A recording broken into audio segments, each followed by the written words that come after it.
Hello, everybody. Welcome, welcome, welcome. I'm so glad to be here with all of you tonight. Should be a great conversation. Hit the like button, hit the subscribe button, hit the notifications bell.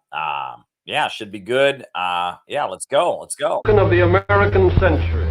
I say that the century on which we are entering can be and must be the century of the common man. A radical redistribution of economic power. I mean, we know that racism is just a byproduct of capitalism. Everything would be all right if everything was put back in the hands of the people. We need a government that will make sure Americans are taken care of and organize the economy to serve the people, not the profits of a wealthy few. We now have the techniques and the resources to get rid of poverty. We got to start getting out there with the people. Get out of the movement and get to the masses. We need a government of action.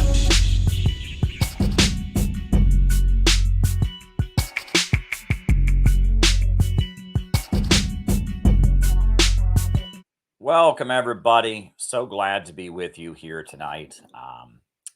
Now, the way we do things generally is that I give opening remarks about the topic that I'm planning to speak on. And then from there, we do a roll call where we find out who's on the other side of the camera. I call you all out as I see you, names and locations. And then from there, I answer your questions for the rest of the night. So if there's something that you would like me to talk about in the second half of our program, send me a Rumble rant on the Rumble. Send me a Rockfin tip on the Rockfin or a super chat on YouTube. But it is your Rockfin tips, your Rumble rants, your YouTube super chats that make the second half of the show what it is. So please be generous. Give me something to comment on. Give me something to respond to. That would be awesome. We have one in the docket from our friend Robert. He had something that he wanted me to talk about. He sent me a direct super chat directly to me. So I'm going to talk about that. Robert, if you're watching, I will answer your super chat before we do the ones that come in here tonight. But yeah, that's really the second half of the show is all you guys. And you have the ability to make this conversation go however you want by talking about the topics that are of interest to you. So I urge you to use your power wisely. Send me good questions, comments, concerns. Give me something to respond to in the second half of our show. That's the way we do things. So on that note, folks, I'm going to jump right into my opening remarks. And I want to say this. I think that Alex Jones has been very badly mistreated by the American establishment. I think that when it comes to many of the issues of the day, he's been right. He was right about the U.S. invasion of Iraq based on weapons of mass destruction that weren't there. He was a conservative, but I remember he was one of the people in the conservative camp that broke with the Bush administration, that was opposed to military intervention in Iraq, and I give him credit for that. Alex Jones was right about the U.S. intervention in Libya. He went to Libya, and he supported Gaddafi as the Obama administration destroyed that country. He was there with Cynthia McKinney. He's been right about the attacks on our civil liberties. He supports Julian Assange. He's been right about a lot of things. So in the past, there was a time where I got very frustrated with him because ideologically, he's not where I'm at. Right. I remember when I was first hearing about Alex Jones. Let me back up. The first time I ever heard of Alex Jones was in the late years of the Bush administration. I went to protests against the Iraq War. And I remember there was a group of young Arab American men with DVDs. They were handing out 9/11 Truth DVDs of Alex Jones and his documentaries about 9/11. And I took their free DVDs and I took them home to my DVD player and I watched them. That's when I first heard of Alex Jones. And at first, I was very frustrated because Alex Jones' ideological perspective, he thinks the communists are the bad guys. He thinks capitalism and free markets is the answer. And of course, that's not my perspective. However, it took me going through the Obama administration. It took me going through having a situation where the so-called left became completely wokeified and completely pro-imperialist, to realize that in this day and age, the stakes are getting higher. The stakes are getting higher, and it doesn't really matter if someone calls themselves a communist, calls themselves a socialist, calls themselves anything. If they are on the side of the imperialists, their ideology is pretty much irrelevant. And, there's all kinds of people out there who claim to be socialists that don't support Julian Assange, that, support US regime change wars, that were cheering for the death of Gaddafi. So, Alex Jones, I've learned to have a softer spot for him. And when he got deplatformed, I spoke out for him. And I saw so many other leftists not speaking up for him. And I said to them, you don't understand. If they can come for him, they can come for you next. And they just didn't seem to be able to wrap their heads around that, right? They said he was bad. They said he was spreading conspiracy theories. Sure, a lot of the things that he says on his show are conspiratorial things that are not correct. But he does say some very true things about the wars being based on lies, about the attacks on our civil liberties, and about the fact that, right now there is an all-out drive by the big monopolies to drive down our living standards, reduce consumption, etc. And he's right about all of that. He doesn't have the why down correct, and he goes from there into some pretty crazy places because he doesn't understand the why. And if you don't understand the why about why depopulation, why driving living standards down, what's behind all of this World Economic Forum stuff about you'll own nothing and be happy. If you don't understand the why, it's going to lead you into some crazy, crazy directions. Well, tonight I am going to talk about Alex Jones because I watched his interview with Tucker Carlson. And in that interview, I was disturbed because in addition to Alex Jones's usual anti-establishment, libertarian stuff, there were some insidious Pentagon deep state talking points. And that's really disappointing for me because Alex Jones is so good in so many ways. And let me add, by the way, that lawsuit against him, the Sandy Hook lawsuit, he's not responsible for crazy people on the internet harassing the Sandy Hook family members. He's not responsible for that. And he's apologized to the Sandy Hook family members because, he said some things about the Sandy Hook events that he now realizes were not accurate. But he never accused them directly. He never doxed them, and the ruling against him, where they sued him for everything he's worth, is absolutely ridiculous. And this is a new way that they are shutting down dissident voices. They sue you into oblivion. They sue you to the point that you can never have more than $250 in your life. It is a really dangerous thing that they do, where they use the courts and the lawsuits as a way to shut down dissident media outlets, shut down voices. It's very disturbing. And I mean, the lawsuit against Alex Jones by the Sandy Hook families, where he's now been ordered to pay them millions of dollars. That's just ridiculous. Alex Jones can be wrong. Alex Jones can spread conspiracy theories. That doesn't make him responsible for all the grief and suffering these families have gone through.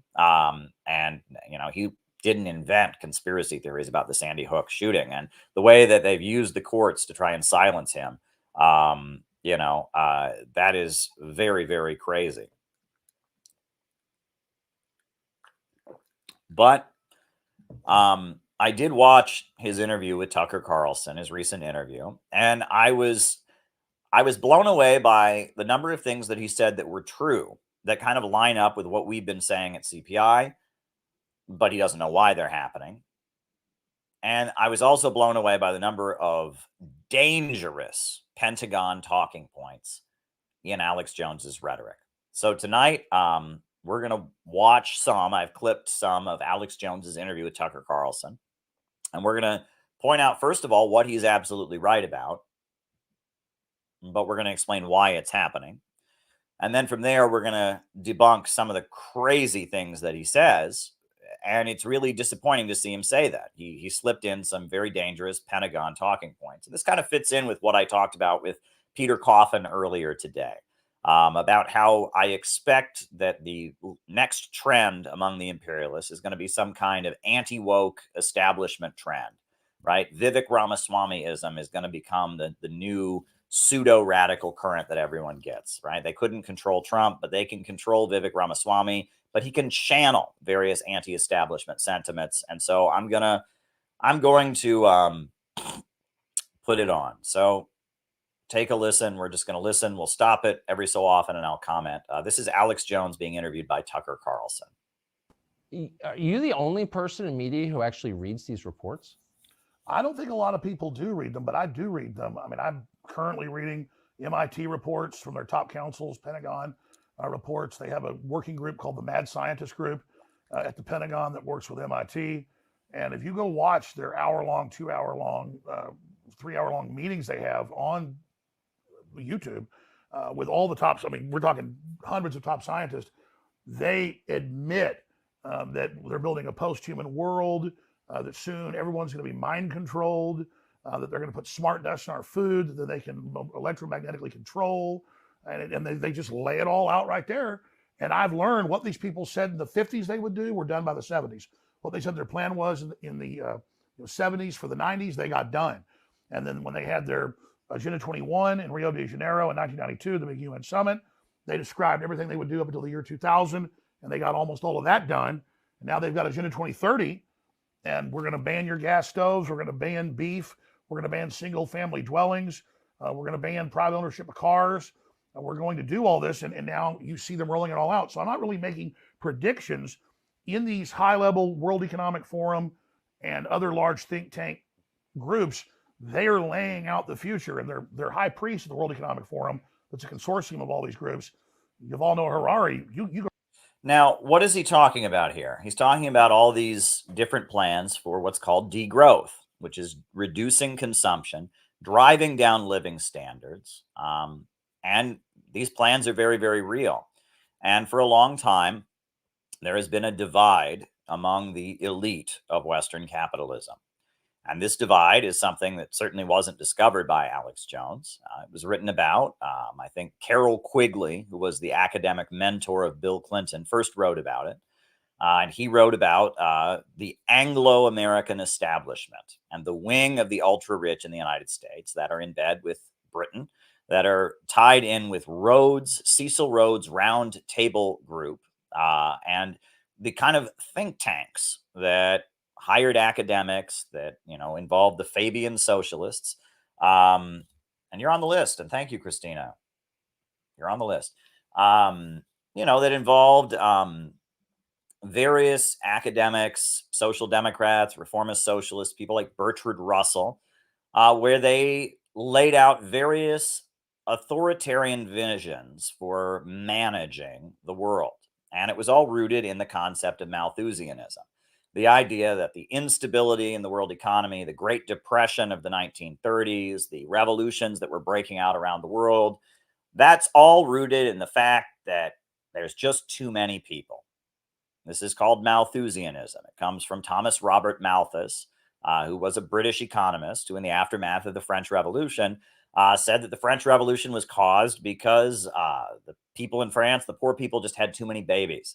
And he started proposing population control as a way of stabilizing society. We know that later, in the late 1800s, early 1900s, the Rockefeller family, which was the richest family in American history, that's Standard Oil, John D. Rockefeller, they started something called the Neo-Malthusian Society.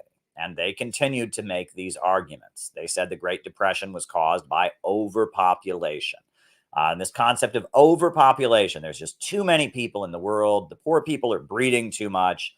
It's a way to obscure what the real problem is, because we know that the built-in problem of capitalism is overproduction. The understanding that the worker can never buy back what he produces. The wages paid out in the process of production are never enough to buy back the products that are produced. That's the built-in problem of capitalism. And we tell many stories to explain it, but we just have to keep repeating this. And I get repetitive about this on these streams, but it's extremely important because we have to understand why we're in a global economic crisis right now. And this is built into the problems that capitalism has always had. I've said it before and I'll say it again. Capitalism is the only system that ever existed where people are hungry because there is too much food. Capitalism is the only system that ever existed where people are homeless because there are too many houses.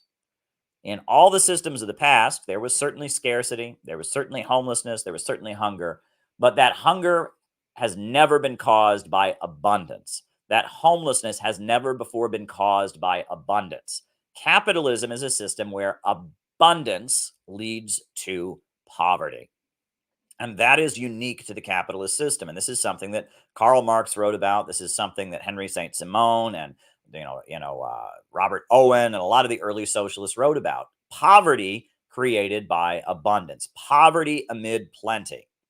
This is the problem with the capitalist system. The more wealth that is created, the poorer everyone gets. The worker can only survive if he sells himself to a boss. And the capitalist is constantly trying to reduce the amount of labor involved in production in order to maximize his profits. However, because of this, the wages being paid out in the process of production are constantly going down, and the amount of products that are created is constantly going up, and pretty soon the market is glutted with products that cannot be sold. Regular economists call this glut. John Maynard Keynes, he called it underconsumption, but Karl Marx called it overproduction. And overproduction is what has been behind all the great economic crises of our time. And there tends to be a prolonged crisis of overproduction following a great technological leap, when the ability of the capitalists to produce products greatly expands and the amount of human labor involved in production greatly decreases due to great technological leaps. It leads to a long-term economic crisis. And the problem of overproduction plagues the capitalist system, and it holds back human progress. It's the problem of capitalism, right? There is enough human beings right now to go out and work and create so much wealth. We could have a beautiful world. Self-driving cars are just a few years away. And in a rational society, self-driving cars would be a great thing. But under capitalism, self-driving cars would lead to riots in the streets and mass unemployment, because millions of truck drivers, millions of Uber drivers, millions of traffic court employees, millions of people that are involved in this process called driving would be out of work. And that doesn't make any sense. Greater technological advancement should lead to greater abundance and greater wealth for all society, but in capitalism, it doesn't.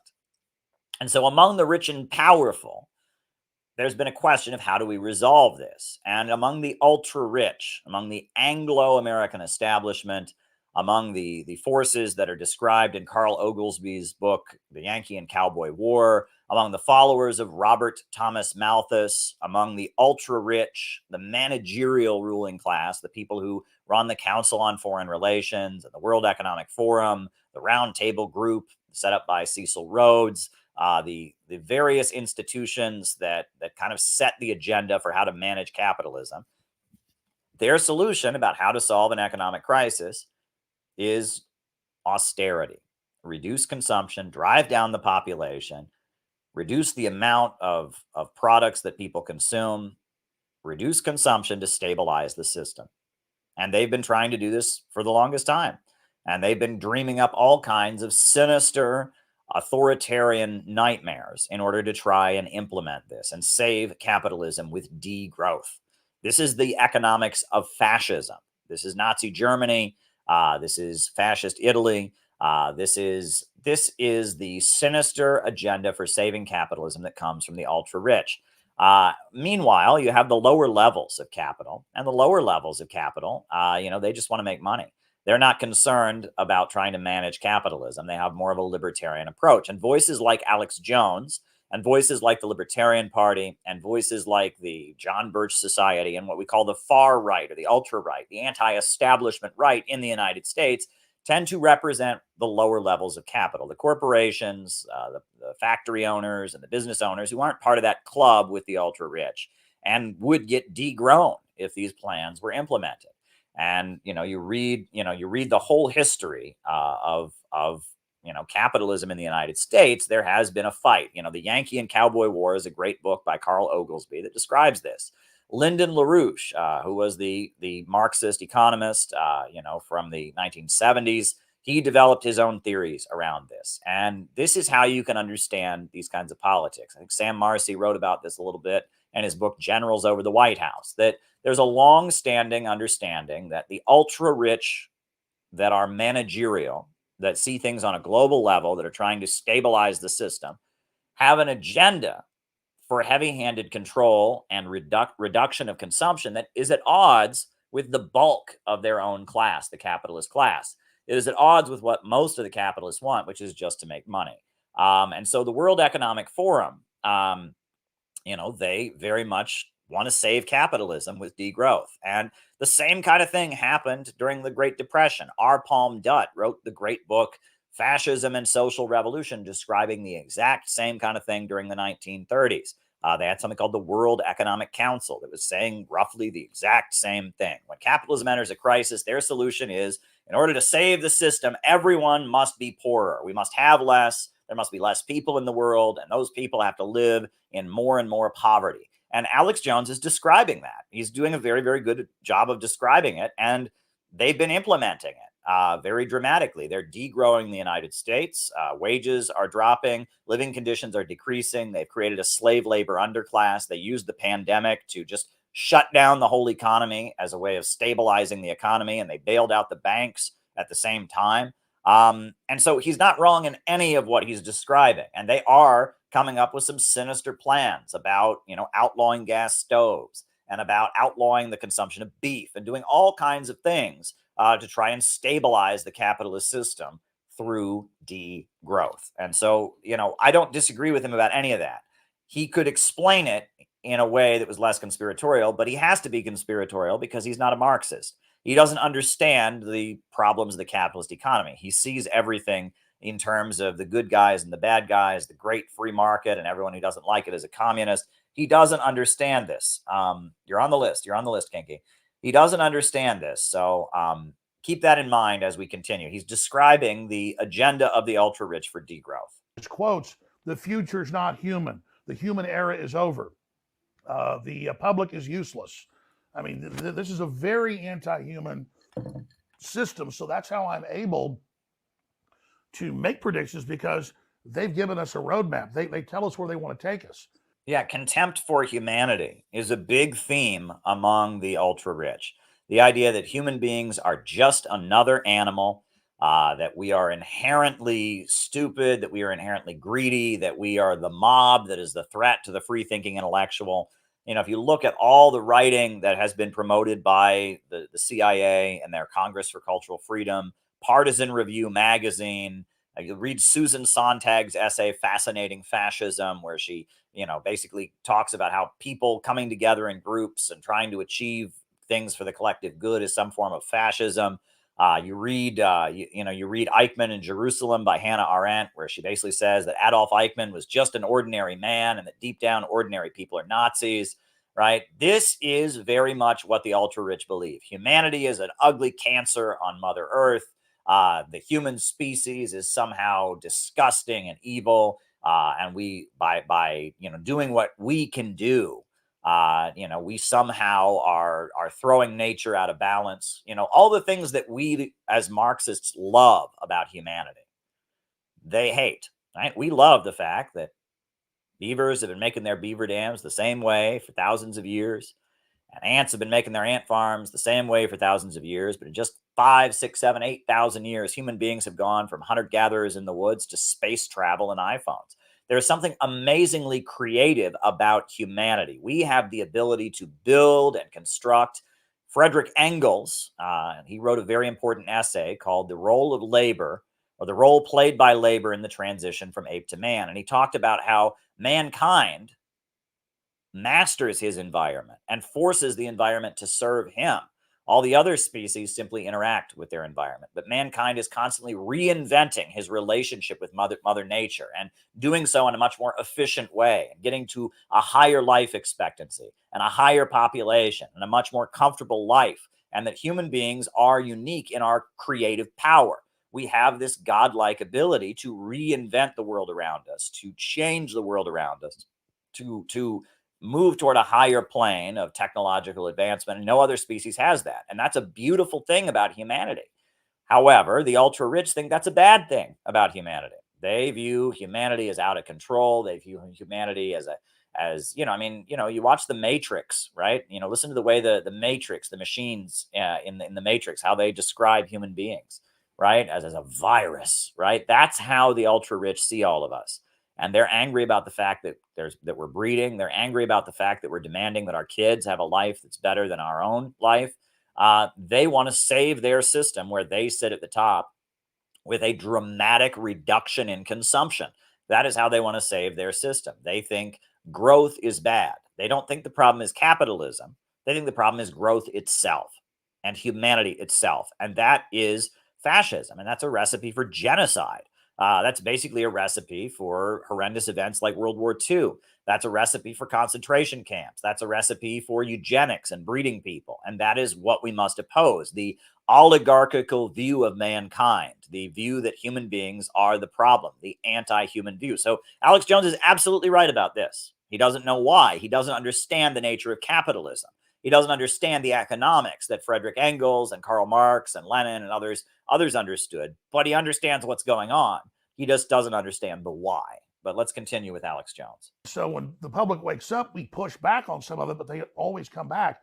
And so I'm just following the trajectory of where they say they want to take us. And there were a lot of white papers, not just the PNAC document from 2000, a year before 9/11, where they describe we really need big terror attacks. We really need Pearl Harbor events to get Americans to give up their rights. I mean, take what just happened in Israel. Totally tragic. My heart goes out to all that been killed or lost loved ones or been injured. But there's no way that one of the best intelligence agencies in the world didn't know that was coming. The massive buildup, the 5,000 missiles, the paragliding attacks, all of that. And so there was clearly a stand down there. And now the West will take. False. Right. I mean, yes, there was some indication that Israel maybe had some warning, but it took them by surprise, and it definitely took the Western world by surprise. Yes, they may have ignored some of the warnings they got from different places, but the idea that that they let it happen as a sinister plot, that's just false. That's not the case. The people's rights, Israel will be able to crack down and take more of their people's rights, which is a big debate over there. Israel is more isolated now than it has ever been. The whole world is condemning Israel for its atrocities. The Palestinians completely humiliated Israel in what was a heroic attack in trying to protect themselves from the open air prison that they live under. It's not a big conspiracy, not a big conspiracy at all. The Palestinians are fighting for their lives, not a big conspiracy. Hamas is being funded by Hezbollah, which is. That's actually technically not true, right? Hezbollah is an organization based in Lebanon, and this is where he starts to go off the rails. But I guess I'll let him say it all before we debunk it. This is where he says things that are just factually wrong. Which is a big debate over there.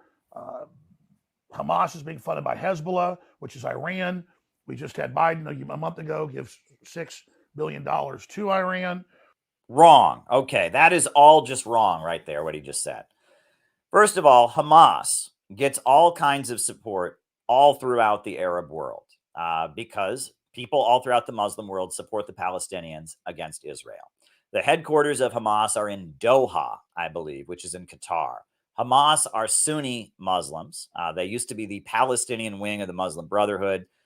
They have gotten support from Saudi Arabia. They've gotten support from Turkey. They've gotten some support over the years from Hezbollah and from Iran, but many countries around the world in the Arab world have given support to Hamas. And if you go to the U.S. government website, they have all kinds of information about the people funding Hamas and giving Hamas financial support. And so blaming this on Iran and blaming the attack on Iran, that is an Israeli narrative. That is Netanyahu's narrative. And that is simply not true. Hezbollah, right, the Shia Muslim organization based in Lebanon, completely different organization from Hamas. They support the Palestinians. But right now, Hamas has asked them to unload rockets onto Israel, and they haven't done it. They've asked for Hamas to unload its rockets on Tel Aviv to protect the Palestinians, and and Hezbollah is not doing that at Hamas's request, because that would lead to World War III. Because at that point, then Israel would invade Lebanon, and Iran would be in there, and the USA would go to war with Iran, and they haven't done that. So the idea that Hamas, Hezbollah, and Iran are all one entity, that's complete bullshit. And the $6 billion that Biden supposedly gave to Iran, that money was in South Korea. It was in a bank account in South Korea, and it belonged to Iran. And the US government ordered the South Korean puppet government to freeze that money. And so Iran's money was stolen from it by the US, the US sanctions. The US government basically stole $6 billion of Iran's money that was in a bank in South Korea. And then there was ongoing negotiations between Iran and the United States, and some prisoners were freed, and some other compromises were made, and Iran's money was unfrozen. So it wasn't a bribe. The idea that the Biden administration was somehow in on the Palestinian attacks, that is ridiculous. He's saying that Hamas carried out these attacks. Hamas gets money from Iran. True, but they also get money from loads of other people, right? I mean, Hamas gets money, he said, from Hezbollah. I mean, maybe, but they also get money from Qatar, from Turkey, from all kinds of different forces that support them, right? And based on Hezbollah getting support from Iran, which Hezbollah does, and Joe Biden giving money to Iran, which he didn't do, he just arranged for South Korea to unfreeze some of Iran's money, that somehow Joe Biden is responsible for this attack. You want to talk about 6 degrees of separation? That is a huge leap, a huge, huge leap.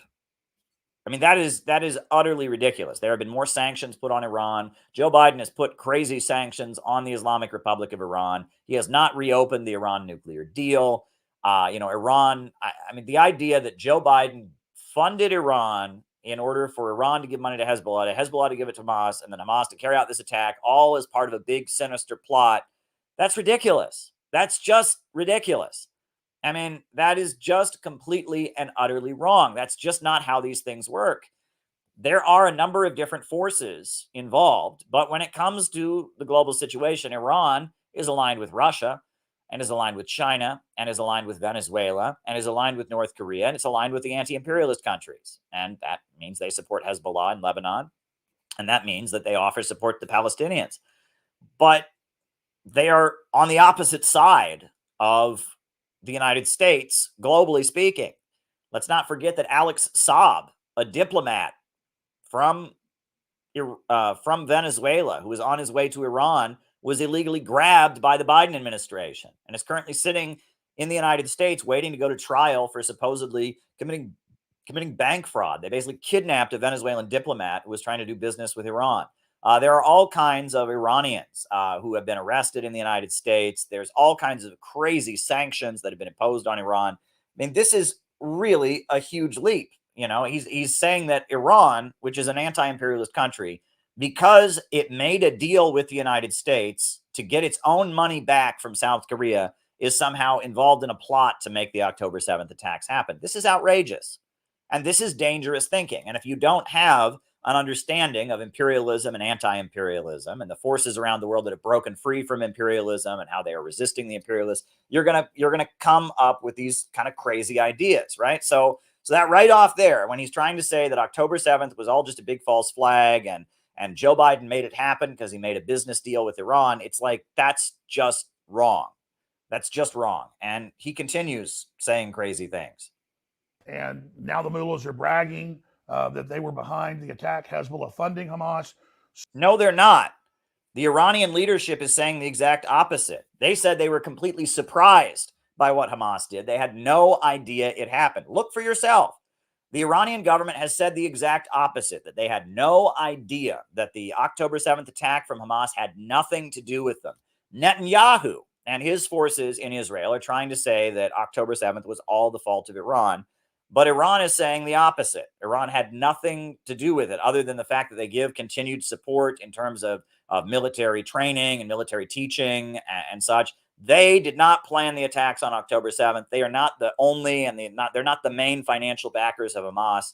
They're not bragging that they're responsible for it. They're saying quite the opposite. They are saying that that they had no idea it was coming. They are not saying that. That is false. That is just not true. What he's saying, that Iran brags, the mullahs of Iran are bragging that they're responsible for October 7th, that's bullshit. That just didn't happen. That's just not true. Go to presstv.com and look at the official statements from the supreme leader of Iran, Khamenei.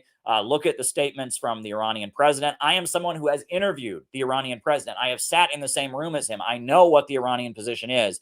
And Iran's position is not that they made October 7th happen, that they were the masterminds. It is the opposite. That is a lie. And he's not just saying that they were, which is what Israel contends. He's saying they bragged about it. No, they didn't brag about it, and they weren't. This is just not true. Those aren't even predictions. It's clear that Hezbollah and Hamas have tens of thousands of men and women as sleeper cells that are, quote, other than Mexican, that the Border Patrol list every month, tens of thousands coming across the Texas and Arizona and California sectors. And it's an easy equation to predict that there's a wide probability. Whoa! He's saying that all across the United States, there are Hamas and Hezbollah sleeper cells. Do you realize how dangerous that statement is? This is someone who's talking about attacks on our rights and civil liberties. I can guarantee you that if anybody in the United States was acting as an agent of Hamas or an agent of Hezbollah, they would be dragged to jail immediately.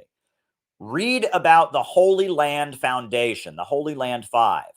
Right after 9/11, the U.S. government arrested 5 Muslim Americans in Texas and charged them with being terrorists and threw them in jail just because they were raising money for the very same soup kitchens that feed Palestinians on the West Bank that the American government funds. They didn't name a single terrorist organization or person that had ever gotten support from them, and they threw them in jail, and they're still in prison, the Holy Land Five, the Holy Land Foundation. There have been so many attempts at entrapment. They send federal agents into mosques and get somebody to make a joke, and they arrest them. There have been so many attempts to arrest Muslim Americans, to spy on Muslim Americans. Read about it. There has been heavy infiltration of the Muslim community, heavy monitoring of the Muslim community. Mosques all across this country are wiretapped. I mean, anybody who travels to Iran, and I'm somebody who's been to Iran, gets the government all over them. If there was some kind of Hezbollah sleeper cell or Hamas sleeper cell in the United States, if there was anyone who was acting in any way like they might be that, the U.S. government would arrest them immediately, because they arrest people all the time for doing nothing and accuse them of that, right? And what he said there is, well, there's all these people that cross the U.S. border that are other than Mexican. There are many, many, many countries in the world other than Mexico that people can enter the United States from. You know, they got all of south of the border. You've got all of Europe. I mean, yes, there are people crossing the border who are, quote, other than Mexican, but that does not make them, you know, members of Hezbollah and Hamas coming in to set up sleeper cells. That's ridiculous. And the claim that there's sleeper cells all over the country, that is the justification. That was the justification for raids on the Muslim American community, all kinds of attacks on the civil liberties of Muslim Americans. And I mean, this is really dangerous language that he is using here. He's basically saying that Muslims all across the United States are secretly terrorists involved. I mean, this is really, really dangerous rhetoric. He's concerned about the protection of our civil liberties. That sounds like a talking point, you know, from an FBI handbook. Oh yeah, there's not sleeper cells all across the United States, right? I mean, this is absolutely ridiculous, right? If that was the case, right? Wouldn't they have been activated right now? You know, in the moment that the Palestinians are being killed and bombed. I mean, this is ridiculous. You know, and what's weird is this is an FBI talking point, right? Just after October 7th, suddenly the FBI started making noise. Oh, there's going to be terrorist attacks on American soil because of this, trying to get Americans to support Israel out of fear. There's been hate crimes that have been carried out with this kind of fear, right? They've tried to stoke up Americans to think that that the Palestinians are going to murder them and kill them, right? You know, as if the Palestinians would want to make more Americans sympathetic to Israel. I mean, this is dangerous rhetoric. It is outrageous, right? It is absolutely outrageous. If there was a group of Muslim Americans anywhere in the United States who was acquiring any kind of weapons to become a sleeper cell, they'd immediately be rounded up by the FBI and arrested. I mean, read about some of these cases. The FBI has destroyed the lives of all kinds of Muslim Americans for doing nothing, for doing absolutely nothing. So that is just wrong. It is absolutely wrong. It's absolutely wrong what he's saying here. That Hezbollah and Hamas at some point are going to attack sports stadiums. They're going to attack colleges. They're going to attack synagogues. They're going to shoot up mass gatherings. Like, look in his eyes. He knows what he's saying is not true. These are FBI talking points. They are not going to do that. Every time they're trying to stir up anti-Iran hatred in New York City, they'll send the police to guard the synagogues. And they'll be like, oh, well, Iran might attack this synagogue. It's a propaganda move that they always take, right? It's like during the Bush years when they raised the threat level to orange, to scare the population. Fear, fear, fear. Kinky has it right. And these are dangerous FBI talking points. The idea that there's sleeper cells everywhere. I mean, this is how you justify horrendous repression. This is how you justify horrendous repression of the Muslim American community, attacks on civil liberties. This is very, very dangerous rhetoric, very, very dangerous rhetoric. And it's disappointing to see somebody who is so critical of the state and so critical of the American government repeat these talking points that are going to be used and are being used to take away our rights. Gatherings, if they're given the order by Iran, if we go to war with Iran, and then when yeah, but Hamas is not controlled by Iran, right? I mean, Hezbollah has a close relationship with Iran, but they're independent as well, right? Hezbollah, they have a relationship. They're both Shia Muslims, and but Hamas is completely independent of Iran. They get some funding from Iran, but also from Turkey, but also from Qatar, also all over the Muslim world. And the idea that they would then attack the United States, this is ridiculous. And this is really, really dangerous rhetoric.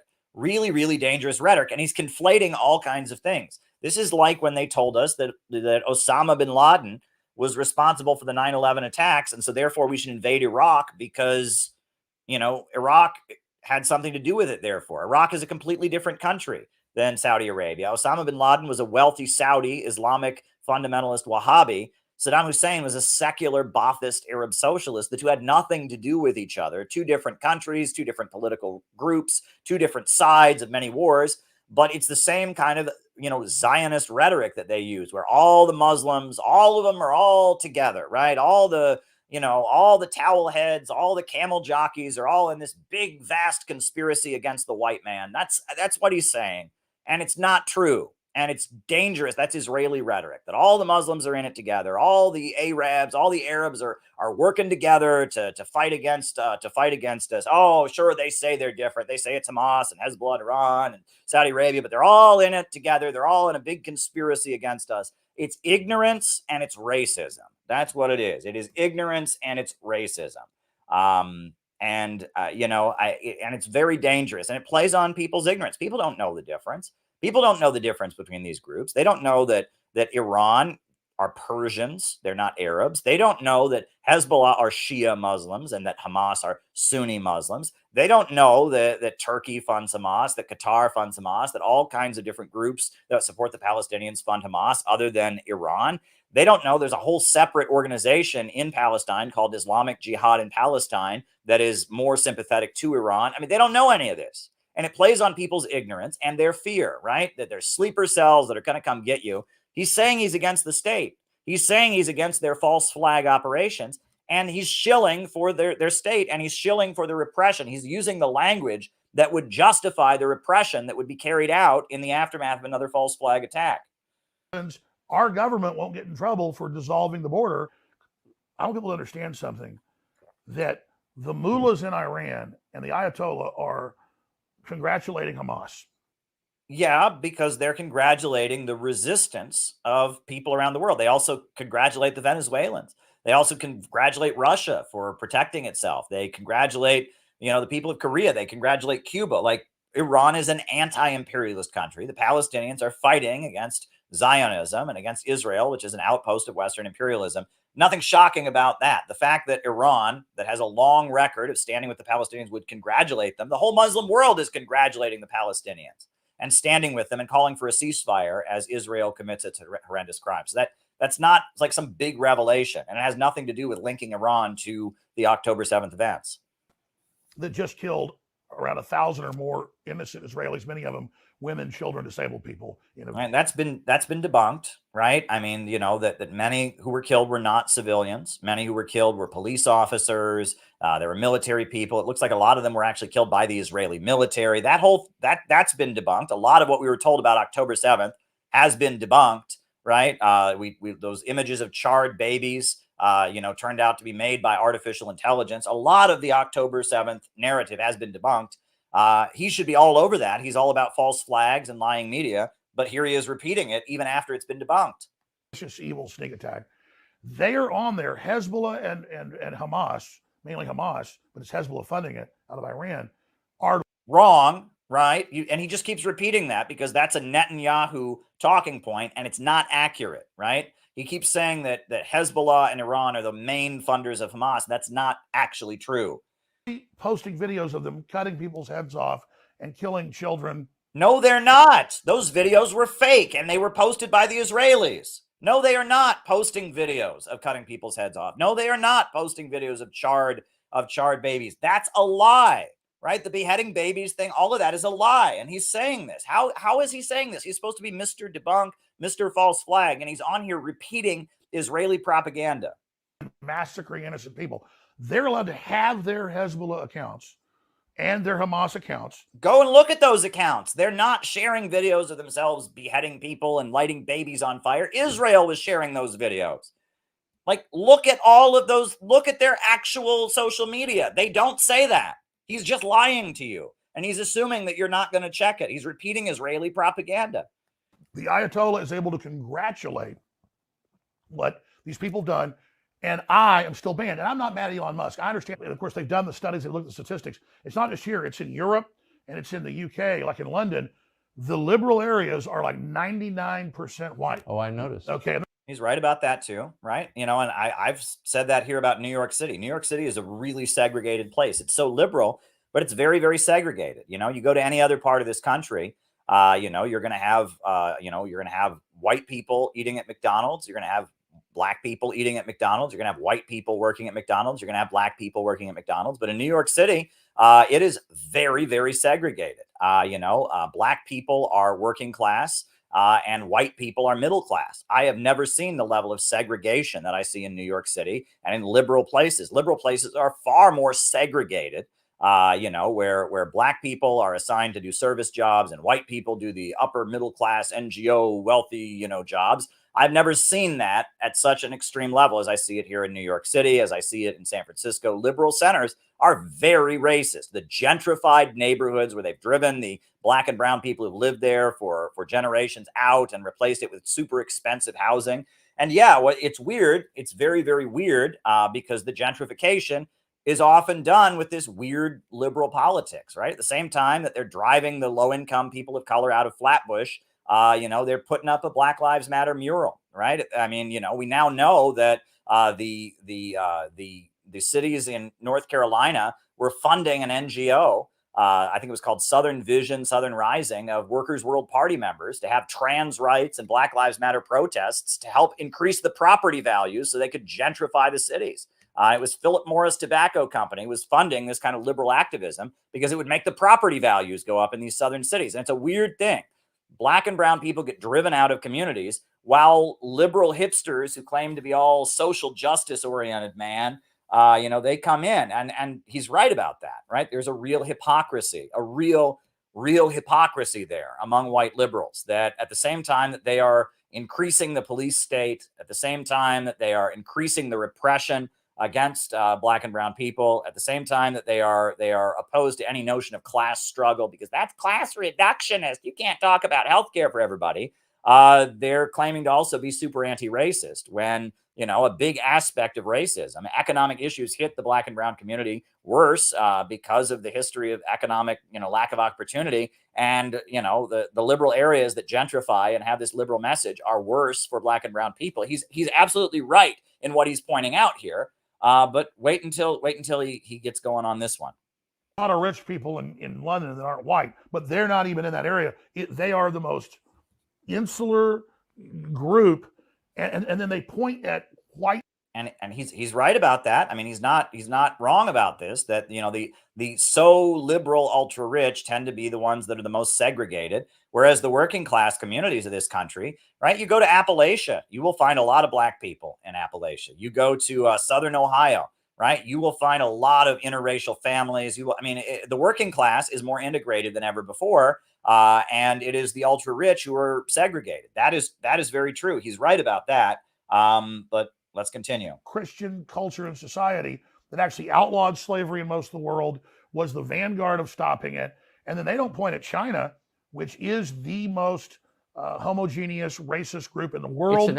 Oh my God. China is the most racist group in the world. Do you know how much funding China has provided to the Uyghurs?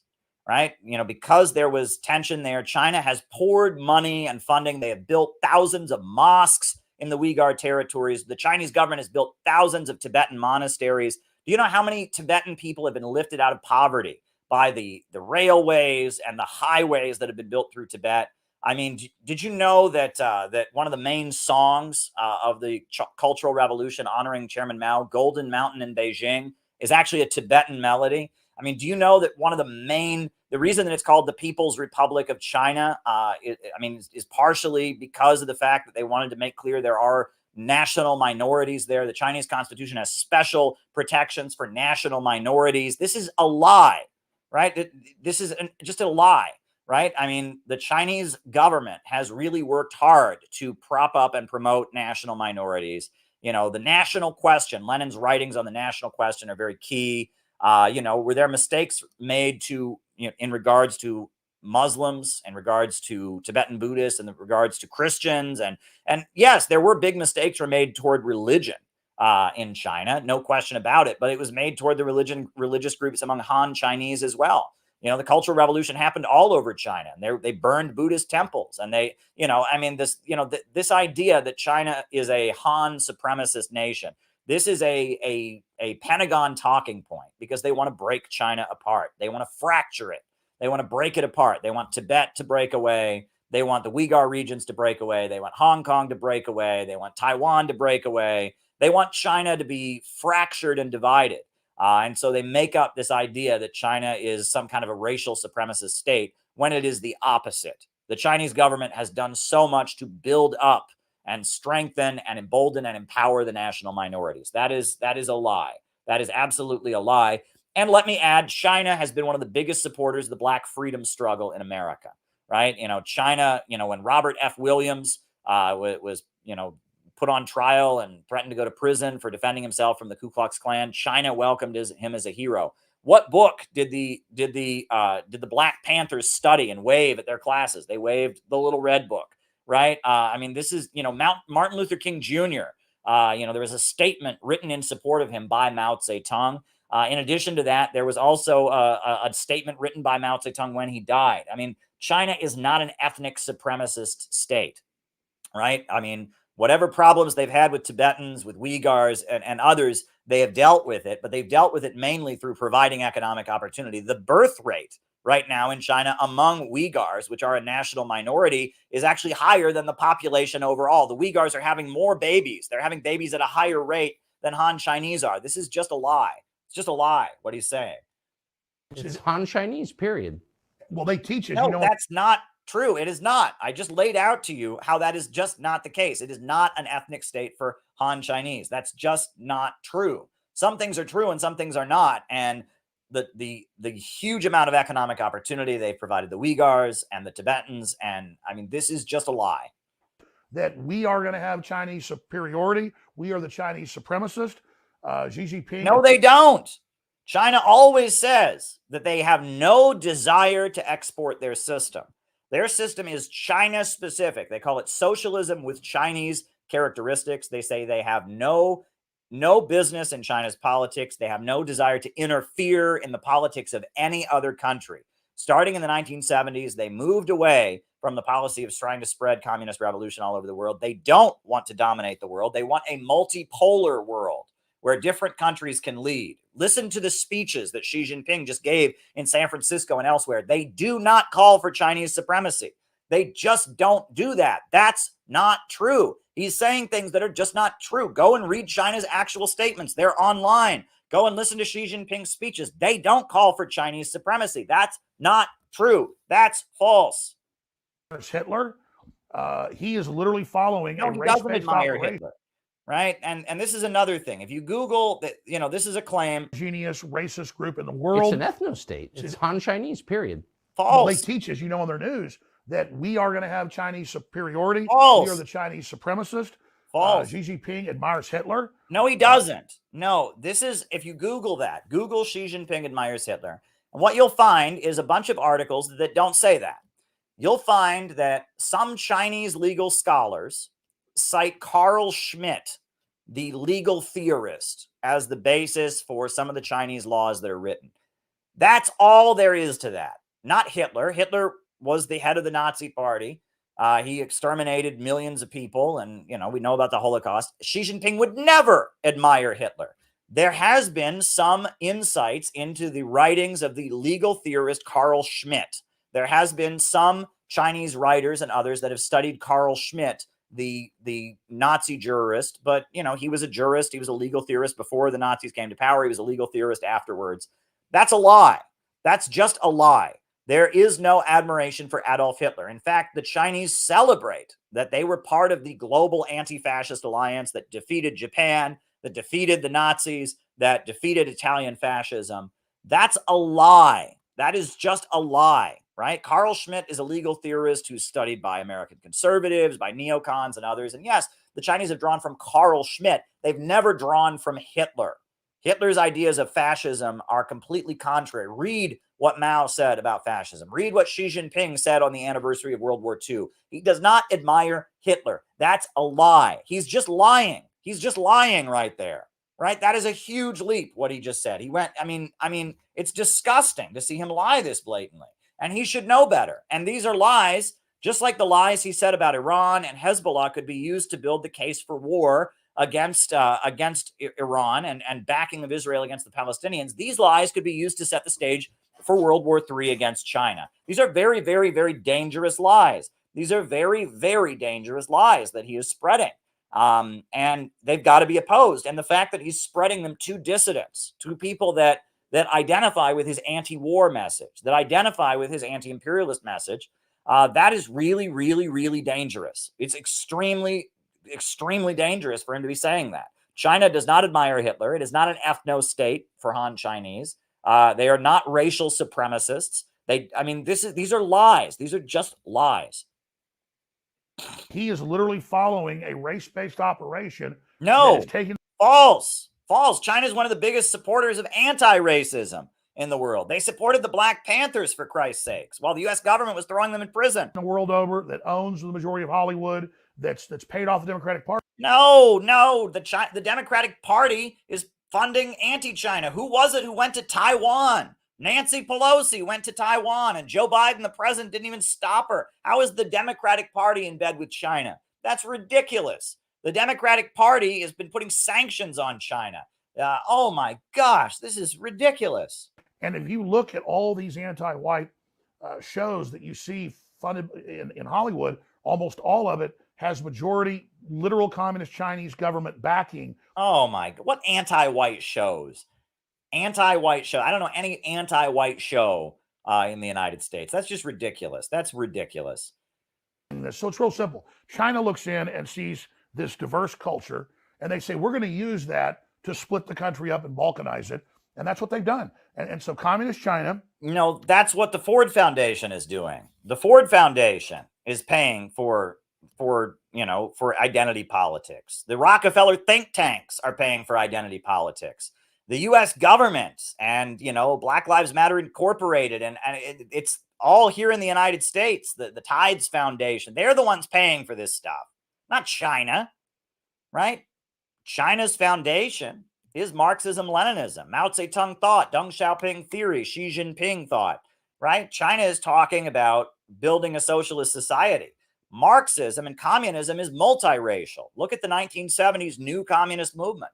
Right? They were trying to build multiracial organizations. They were trying to build organizations that would bring working people together on the basis of their opposition to the ultra rich. They were trying to break down racial divisions. China is not supporting identity politics, right? Marxism, Leninism, and socialism is about bringing working people together to see their common interest. He's just lying. He's just lying here, right? I mean, and what the American elite are doing with their identity politics and with their synthetic left it's very different than what China is doing, right? I mean, and this is really, really dangerous stuff. Really, really dangerous stuff that he's saying here. Along with the Southern Poverty Law Center and the ADL and all these groups, see America's weakness. And they're the Southern Poverty Law Center says that RT is a white supremacist network. The Southern Poverty Law Center engages in cancel culture. They smeared the Gray Zone and Max Blumenthal because they're defending China. The Southern Poverty Law Center and the ADL go around attacking anti-imperialists. People who defend China get attacked by these groups. How can he say the SPLC, the Southern Poverty Law Center, one of the biggest, smear groups that is targeted? They went after the new Black Panther Party. They've gone after Minister Farrakhan. They go after critics of Israel. How in the world can you say they're in bed with China? They go after all the people in the United States that are pro-China. That's just not true. And thank you. And, any more super chats, I'm happy to answer them. He's just wrong here. And these are dangerous lies. These are very, very dangerous lies because they'll be used to lay the basis for a Pentagon war. Dangerous lies. really coming in saying white people are inherently bad because of the color of their skin. They're inherently have cheated. No, China does not say that ever. China doesn't say that ever. And in fact, China is very happy. They're happy to have foreign investment from American corporations, right? I mean, there are many white people who went and fought, Edgar Snow and were supporters. There's many. I mean, this is a lie. China is not racist against white people. That's one of the craziest things I've ever heard. They love when white Americans come over there. They think it's exciting. They want I mean, this is ridiculous. I know white people who live in China. This is ridiculous. This is just ridiculous what he's saying. They've hurt people. White people invented racism. None of that's true. It's really just tribalism. And then they organize all these other groups into race-based groups to then unify them under the Democratic Party to attack who is left that tends to be more conservative. This is nuts. That is some white people in this country. That's completely insane. Everything he said there, trying to link what the liberal elite in the United States, the people that all have Free Tibet posters in their houses, the people who all, are repeating every anti-China propaganda talking point, to blaming what the liberals and the left in America is doing on China is completely and utterly ridiculous. Now, against the state, you said you wanted to debate me, and I'm open to that. You can come on the stream. You can come on if you're open to that. You want to come on? I'll bring you on if you want to come on. We can open it up, but you want to come on, right? If you want to come on, I'm open to it. But you better have your webcam ready and such. But yeah, I'll bring you on. I'll bring you on here, but let's do the roll call first. Names and locations. Who is with us tonight? Names and locations. Who is with us tonight? We'll do the roll call. And then we'll answer a couple super chats, and then we'll bring Against the State on. So names and locations, folks. Names and locations. Who is with us tonight? Names and locations. Who is with us? We got Rice from Adelaide, Australia is with us tonight. Moppin' Time in Scotland is with us tonight. We got Southern California. Kinky is with us tonight. Welcome. We got Ed in Louisville who's with us tonight. Good to have you with us, Ed. We got New Zealand, Kiwi Dave. We got Bilbo in Virginia. Canada, David in San Jose. Seneca, South Carolina. Carl in Washington. Ryan in Kansas City. Zachary from Canada. Pan America in South Texas. Vancouver. Remy in Gary, Indiana. Mima Flowers in California. Pan American in South Texas. Alex from Brazil. Ben in Edinburgh. Jamie in St. Paul. The Seasoned Noob. David Fox in Bendigo, Australia. Tim Baller in Canada. Welcome. Jenny Lynn in Cincinnati. Colin in Greensboro. Names and locations, folks. Names and locations. I'll call you out as I see you. Jenny Lynn in Cincinnati. Moonlight Beach in California saying hello all and hi to Kinky. Glad to have you with us. Huey Freeman in Twilight Zone, USA. Welcome, Huey. Jorge in Yoruba Valley. Welcome, Jorge. Patch in Arizona, welcome. I support speaking French requirements in Quebec. Hannah from Westmoreland, Kansas, welcome, Hannah. Good to have you with us. Welcome, welcome, welcome. Names and locations, names and locations. Names and locations. We got 3 super chats here, and we don't seem to have anything on the Rumble, and we don't seem to have anything on the Rockfin. So we got 3 super chats to answer. All right. So I'll tell you what, I will send the link. So I'm going to drop the link in the chat, and I will debate this against the state guy. I'll bring him on for a little bit. You know, if you do something foolish, I'm just going to cut the stream. You know what I mean? So if you do something foolish, you know, it can end real fast. That's the rule that I go by. But, you know, I want this show to be more interactive. So, you know, if Against the State wants to hop on, you know, here's the link. It's in the chat. And we'll bring you on. And while we're bringing you on, while you're getting ready, I'll answer the first super chat from Christina. But have your shirt on. Let me see your face. And, you know, don't act a fool. You know, if you act a fool, I'm going to just boot you out of here. But yeah, and other people can come on too. If there's anybody else who wants to hop on, you know, it's always good to have people hop on, but send more super chats. Yeah, so here's the link, for Against the State. If he wants to join the stream, I'll bring him on. I always like to engage with my audience. So there you go. There you go. And, yeah. And, so the first super chat we've got here is, could Alex Jones be a limited hangout? It looks to me like Alex Jones, he just got back on Twitter. He just got back on social media. And it looks to me like in order to do so, he had to make a deal with some mainstream conservatives, because what he was saying there sounds a lot less like his conspiracy rhetoric, his typical conspiracy rhetoric, and a lot more like typical Fox News conservative stuff, right? That's what it sounded like. And it looks to me like in order to get back on the air, he had to go a little more mainstream than he's used to. I'm really glad he went on RT, and his RT interview was great. And a lot of what he says there is tremendous. And I don't disagree with a lot of what he says, but I was shocked to hear the bad foreign policy stuff. The term limited hangout comes out of and Jamie's asking about it in the chat. The term limited hangout comes out of the Watergate scandal. It's the idea that that when there's some kind of top secret program going on, or some kind of government nefarious operation, that what they do is that they let some of it get out there. They let people know about some of it, but not all of it, right? It's a limited, to let people know what's going on so that they can kind of control the narrative around it. And that term comes out of the Watergate scandal, a limited hangout. That's where the term comes from. And the idea is that, if they're doing something bad, they'll let us know a little bit of the story. And by telling it to us, they'll tell it to us in their own way. So, all right. Welcome, Against the State. How you doing? I'm doing great. Thank you so much for having me on, Caleb. Sure. And you're in Canada? Actually, I'm in the Philippines, but I'm from Canada. I'm Canadian. Oh, you're in the Philippines. Wow. How did you get to the Philippines? Yeah. I took a plane. I flew. I was actually in Sao Paulo, Brazil, of all places. And I flew out here. Are you on vacation?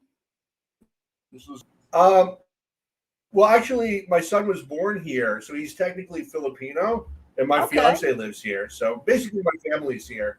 Oh, okay, that's neat. Very good. Okay. Well, yeah. So, what is it you wanted to talk to me about? Yeah. So I've been watching your stuff on YouTube, and I was watching the stream, and I think you make some good points. I agree that I don't think China is a global threat. I don't think there's any historical evidence. Have they ever really invaded a country? I mean, some territorial disputes or whatever. Whereas you look at the United States, they've attacked. They did invade Vietnam in 1978. They did invade Vietnam in 1978, the Kampuchea War. And what that was Henry Kissinger was playing the communists against each other. After the USA pulled out of Vietnam, Pol Pot, who was getting covertly backed by the United States, attacked Vietnam. And Pol Pot was aligned with the Chinese communists, and Vietnam was aligned with the Soviet communists. And that was a horrendous event, the Kampuchea War of 1978. That's the last war China's been involved in. They haven't done a military operation outside of the country since 1978, right? You know how many overseas military bases China has? One.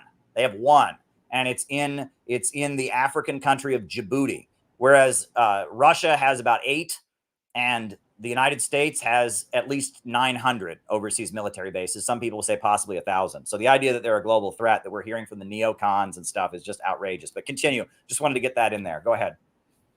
Yeah. I mean, Vietnam, obviously, you want to talk about Vietnam, the unjust American attacks on first on southern Vietnam at the behest of the French. Yep. You know, back when it was their allies, their later allies, you know, and then they set up the puppet government in Saigon, you know, which is now Ho Chi Minh City. I'm actually planning to visit there soon. You know, it's such an interesting culture, and it's a really cheap flight because I'm in the Philippines. So there's no it's like $100 flight, you know, so there's no point not to. Okay. Cool. But I do think we have some areas of disagreement. So I'm a big fan of the free market economy. And why do you prefer communism to capitalism? That's what I'd like to know. Well, communism is the ultimate goal. And it's a world with so much wealth and so much abundance that the need for any state, the need for any government, the need for any social hierarchy can fade away. Right? That's the idea. That's the higher stage of communism. But the road to getting there is called socialism. And that's when we organize the economy. So we don't have people homeless because there are too many houses. We don't have people hungry because there's too much food. And we rationally organize the economy in order for growth to no longer be restrained by the irrationality of the market, because human labor is more productive than it's ever been before. But because of this profit system, that's making us poorer instead of making us richer. And so we should have a planned economy, control the means of production. I think a market has a role in the planned economy, and we're seeing that in Vietnam. We're seeing that in China. We're seeing that in other socialist countries. I don't think that means we should get rid of the market entirely, but I do think that you have to have, you know, state central planning to make sure that the means of production and the major centers of economic power function in the interests of society overall. So would it be fair to say that you support market socialism? Yes. Yeah, I do. I think that, you know, that the Soviet Union had many great successes, and that in order to just industrialize a country, right, to get over that first hurdle, you know, you might have to have full state ownership. But after that, yeah, I think that we've learned in the 21st century that in order to have things like restaurants and hotels and, you know, the things that make life fun, consumer goods, children's toys, clothing, these kind of things you do need a market incentive for. But the market and profits shouldn't be in control. Right. And that you need the guiding hand of a popular working class government. You need state control over the energy sector. You need state control over things like healthcare and you know, the key vital sectors of the economy should be regulated. And those private companies, the state should be able to step in and make sure they work in the interest of the country overall. And the main way they can do that is by controlling the bank. Right? The banking system, kind of like Alexander Hamilton called for a great national bank, right? If the government controls the purse strings and you don't have private lenders and you don't have a Federal Reserve, if the government is the one giving loans, they can kind of stimulate the economy. Economic activity would be good for the community and allow the market to do its work by incentivizing people with loans and other stimulus, et cetera. But, you know, ultimately, I just don't think the chaos of the market can be trusted. I think that banking reform is actually very important. The role of the Federal Reserve, in my opinion, has been to cartelize the banking system and cartelize the money supply to allow banks to basically create money out of thin air, enriching themselves at the expense of society. So I don't disagree. Yeah. I mean, one thing I do disagree. Go ahead. Sorry, no, that was my son was. Oh, okay. Sorry, continue, please. Oh, well, one thing that I do disagree with a lot of libertarians on is they'll say that the Federal Reserve is a national bank. It's not. It's a private bank that the government, you know, sets up. It's like a state monopoly, but it's a for-profit institution that's ripping off the American taxpayers. And every dollar that gets printed, we go like $2 into debt. It's one of the biggest rip-off schemes we've ever seen. And it's private bankers that are making private profits and using the government to facilitate it. So I've seen many like libertarian leaflets and things that say it's the fifth plank of the Communist Manifesto or something. And I would say nothing can be further from the truth. A national bank is kind of like what Alexander Hamilton proposed. Yeah, well, the Marx did call for the nationalization of credit in the Communist Manifesto. Right. That was, and I agree with that, but that's not what the Federal Reserve is. The Federal Reserve is a private bank. It's private. It's just facilitated by the state. It's a state-facilitated private monopoly. Kind of like the MTA here in New York City. You know, the subways are awful in New York City, and a lot of people say that's because of the government, but it's actually a private company. It's the MTA, which is a public beneficent corporation. It's like a state for-profit private company that the government facilitates. And this is a thing that, Milton Friedman and his ideas, he brought in a lot of this, right? That by privatizing government services, I mean, you can't have like two private prisons competing with each other. That's not going to work. But you can have a private prison. You just have to hire one private prison, and then the government pays money to this private corporation. It's similar to charter schools, a lot of this. And a lot of these are the kind of reforms that the rise of libertarianism has brought in, where it leads to the kind of crony capitalism that libertarians are against. But, if you take things that are done generally by the state and you have them done by private corporations, one private corporation is going to get the contract. And that leads to a sloppy situation. And that's kind of the reality of Friedmanite economics. I know that's not what some of the more hardcore libertarians want, but that's what Milton Friedman and his policies have largely led to is more crony capitalism, not less.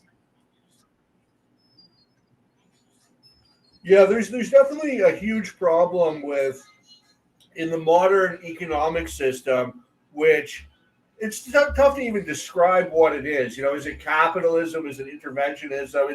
It's a mixed economy. There's some elements of social control, some elements of private control. And what you have, and this is a criticism that the left brings up, which I think is very solid, is that you have the socialization of losses and the privatization of profits. You have these state-private cooperation deals, and at the end of the day, the taxpayer, the Joe Public, is left holding the bag. I agree. Yeah. Yeah. And that, but you can tell if it's capitalism or socialism by why do the major centers of the economy function? Do they function in order to make profits for private owners, or are they forced to cooperate according to a central plan that's good for society? That's the difference. You can have, a heavily government controlled capitalism like they have in Saudi Arabia, or you can have a very market oriented socialism like they have in Vietnam or Nicaragua. It's not a question of government ownership. It's a question of why does the economy function? And is profit in command, or do you have an economy that is working in the interests of society and the public overall, with a popular government controlling the economy to make sure that growth is, unrestrained? I mean, the successes of socialism that we've seen in like Nicaragua, for example, have been their micro entrepreneurship program, and has been their ability to help, the private sector get going, kind of with government oversight. So, yeah, that's kind of how I see things. I'm a 21st century socialist. Yeah, it's interesting where the distinction between socialism begins and capitalism ends.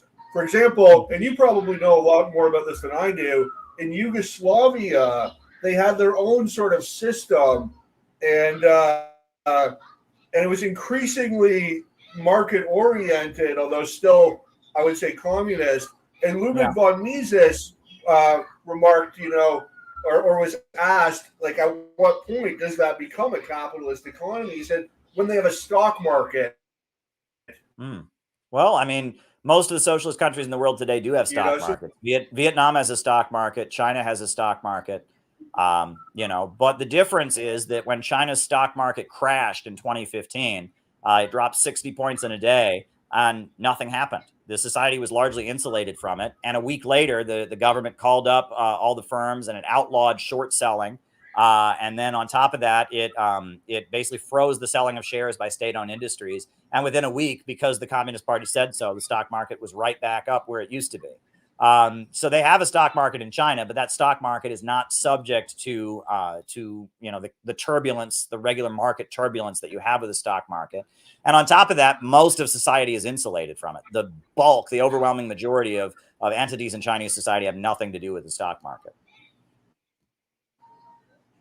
So, which country in the world today would you say is closest to your political ideal? Yeah. Well, none, because my ideal, I mean, the world that we are striving for is a world with no scarcity, in which there is so much abundance and so much wealth that there's no need for any coercion, there's no need for any government. People can just kind of do what they feel like doing, from each according to his own ability, to each according to his needs. That's the ideal world. What we see around the world today are countries that have been kept poor by imperialism, by the domination of the kind of crony capitalism of the West, the big banks and corporations. They've been kept poor and they've been kept underdeveloped. They haven't built their own industries. And so in order to break free from the domination of the world globalist financial system, they've had a revolution, and they've set up kind of a government that then takes control of their economy. And with that economy, they start building socialism. They start lifting themselves up. And China is a great example of that. Vietnam is a great example of that. The Soviet Union was a great example of that. I think they needed to adjust to more market policies. They weren't able to do so. And so they, after, years of difficulties and successes and victories, they ultimately collapsed. But there's, Cuba, Venezuela, there's many socialist countries in the world. Libya, under the leadership of Gaddafi, they had the highest life expectancy on the African continent.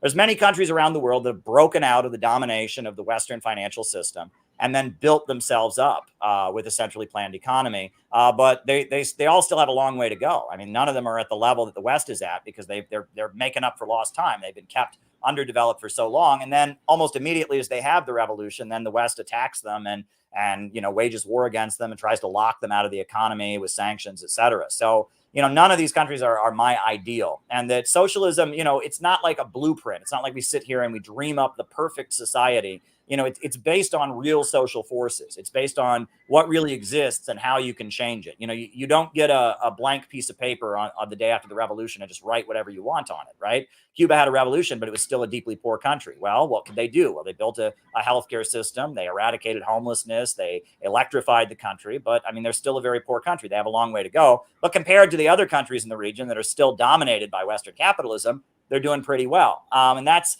kind of what we're seeing today. And eventually, socialism, this system where you have a rationally organized economy, will, dominate all over the whole world. And eventually that system will give rise to so much wealth and abundance that we can have a world without any coercion and total freedom. So that's kind of how I see things. Does that help at all?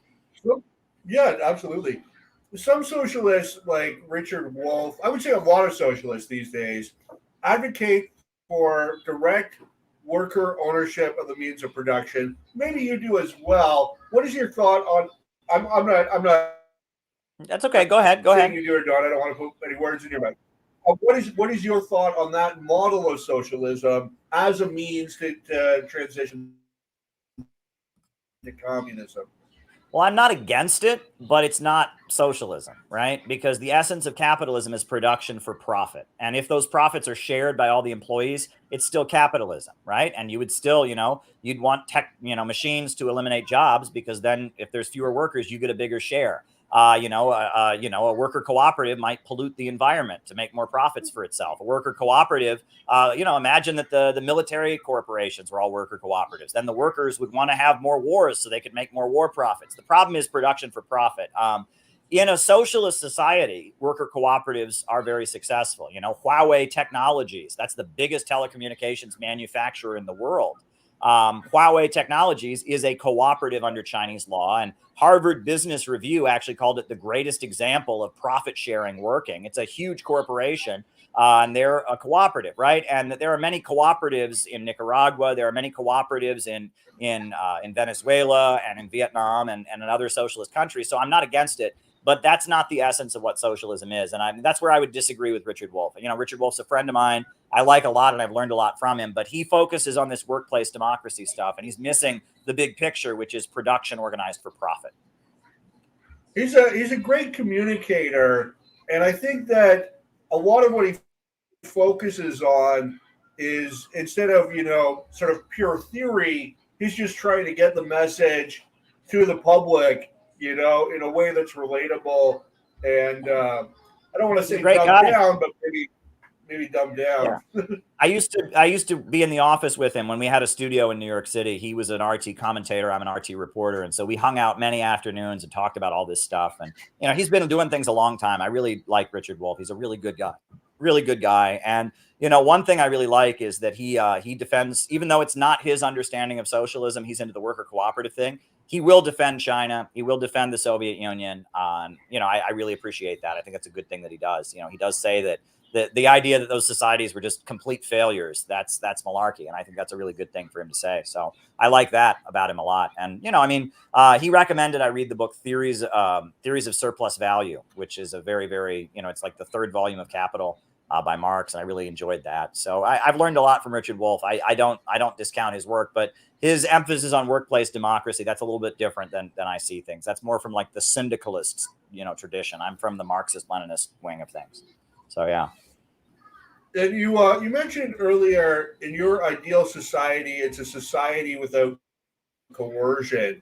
And that really resonated with me. That's my ideal society, is a voluntary society where all interactions, all economic relationships are voluntary, consensual, non-coerced. And I think that is the goal to work towards. And what we have to do is work to eliminate coercion that exists in the world today. The other thing I wanted to say was, you mentioned imperialism. And again, this is one area where, aside from communists, basically nobody's done anything on it. Communists have put forth a whole theory on imperialism.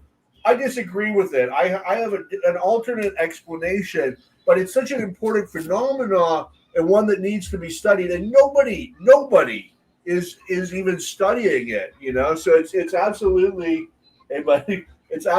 extremely important to analyze and to understand. Why do these empires go to war? Because it's not really for their own benefit. Like you look at the Iraq War or the Afghanistan War. Where's the benefit to America for spending trillions of dollars? You're occupying these countries. You're making 1 billion people mad at you. Where's the benefit?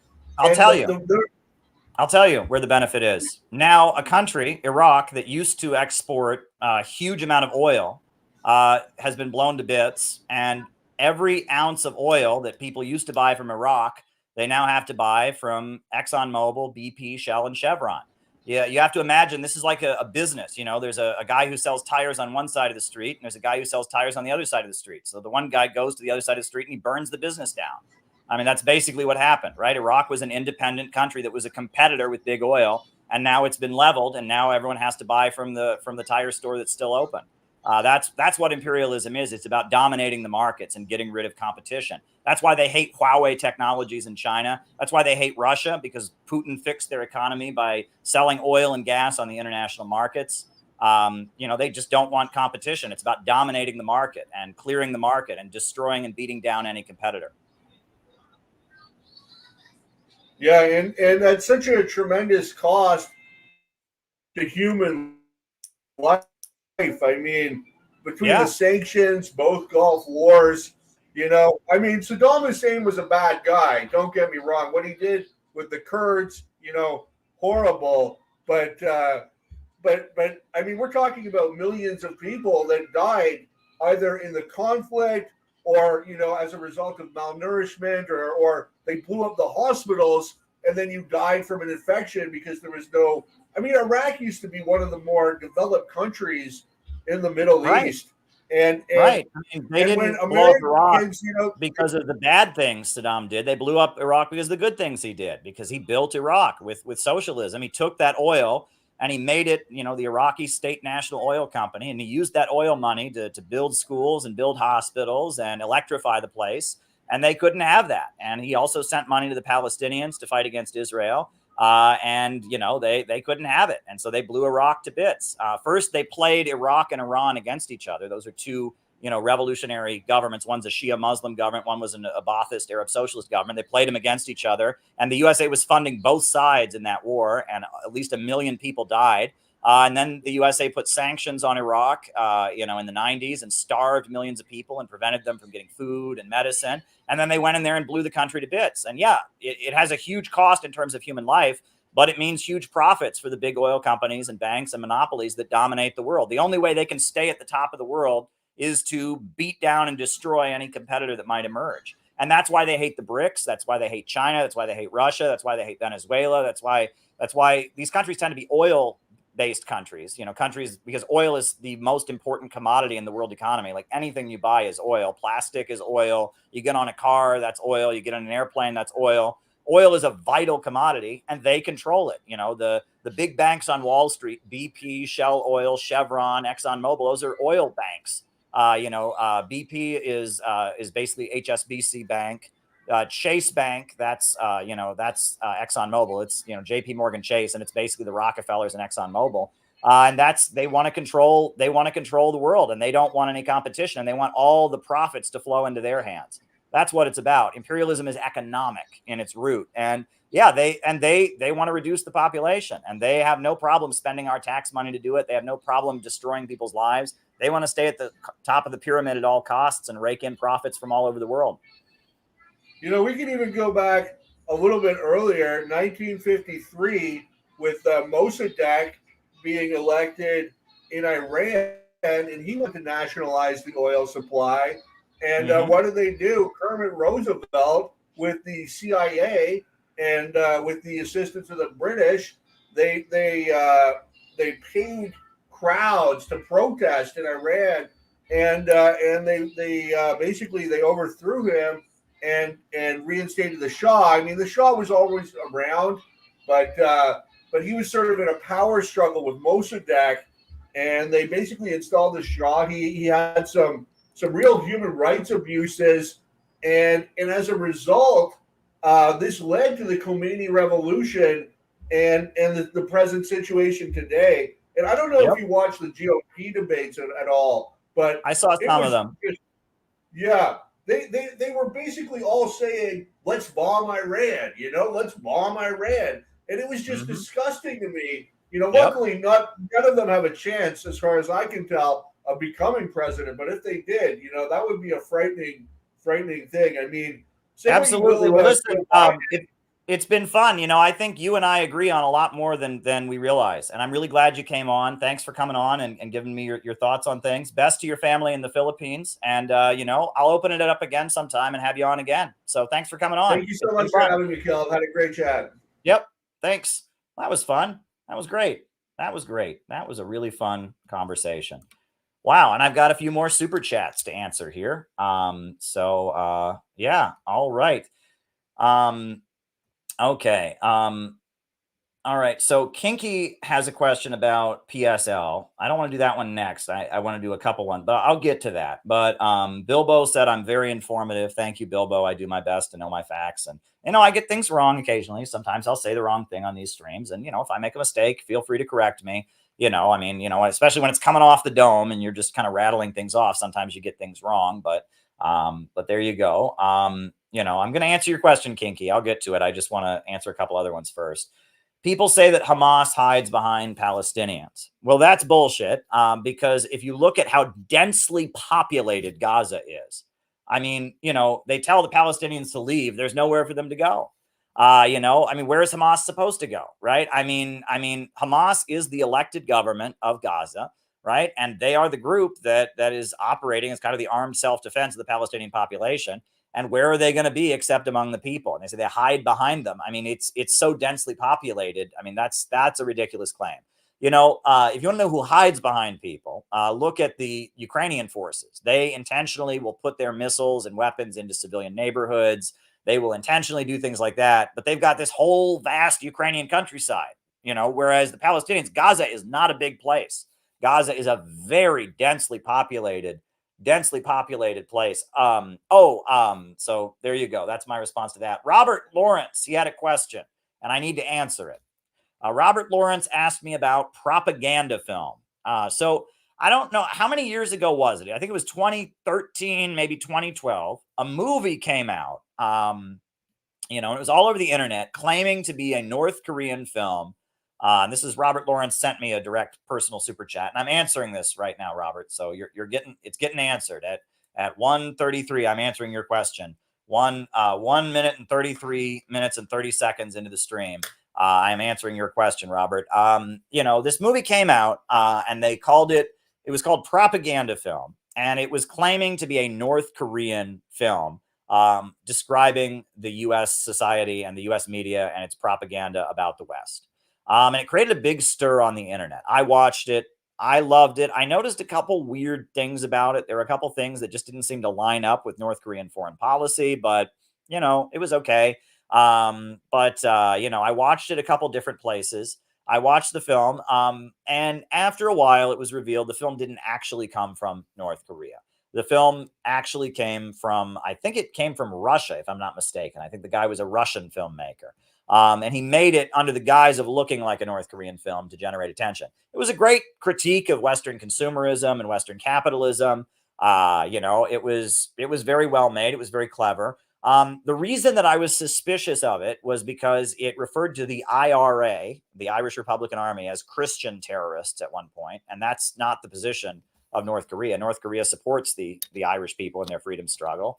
You know, it referred to Robert Mugabe as a brutal dictator at one point. Robert Mugabe, his personal guards were North Korean. So I watched the film. I agreed with its overall critique of Western society and Western media, but I knew something was off. So when it came out that it wasn't actually made by a North Korean, I wasn't shocked. I did think it was kind of clever for the guy to make this kind of elaborate film and then release it as if it was a North Korean film. It was kind of clever on his part, and it got a lot of people to watch it, and many people watched it and loved it. It was a very smart critique of Western society, but it wasn't actually from North Korea. You know, I mean, sometimes you do that, right? Sometimes an artist will make a clever hook. Things are not as they appear to be. You know, that's what I wanted to mention there. So that's for you, Robert. That's my answer to your question there. You know, if you want to go watch it, it's a great critique. And let me Google and see, you know, who was the filmmaker. I remember, I think it was a Russian guy. Propaganda Film 2012, I think it was called. Yeah. It was. Oh, it's from New Zealand, actually. I'm sorry. It was from New Zealand. I thought it was a Russian guy. Huh, well, there you go. Yeah, Propaganda 2012 is a New Zealand mockumentary directed by Slavinko Martinov. So I don't know who Slavinko Martinov is, but it looked like it was from North Korea, but it wasn't. Slavinko Martinov. Who is Slavinko Martinov? Slavinko Martinov is a film producer. His name is Martinov, so that must be why I thought he was from North Korea. But it was made by Slavinko Martinov, who is from New Zealand. He's the one who made it. So there we go. That was what the story was behind that film. And yeah, there were just a couple things in there that didn't line up with North Korean foreign policy. And so as I watched it, I was like, what's going on here? And then I saw that it was not what it claimed to be, but it was clever. I mean, it was clever. And now you used to be able to do that with the internet, right? They have rigged the algorithms in the recent years. They've rigged them much more than they've ever been rigged before. It's much harder to do things like that nowadays. So much harder to do things nowadays. So there we go. All right. So now Kinky is asking, I know you've discussed this before, but please, one more time, what are your thoughts on the Party of Socialism and Liberation? PSL is a split from the Workers' World Party. It's headed by a guy named Brian Becker. And basically their strategy is whatever the liberals are doing, they do.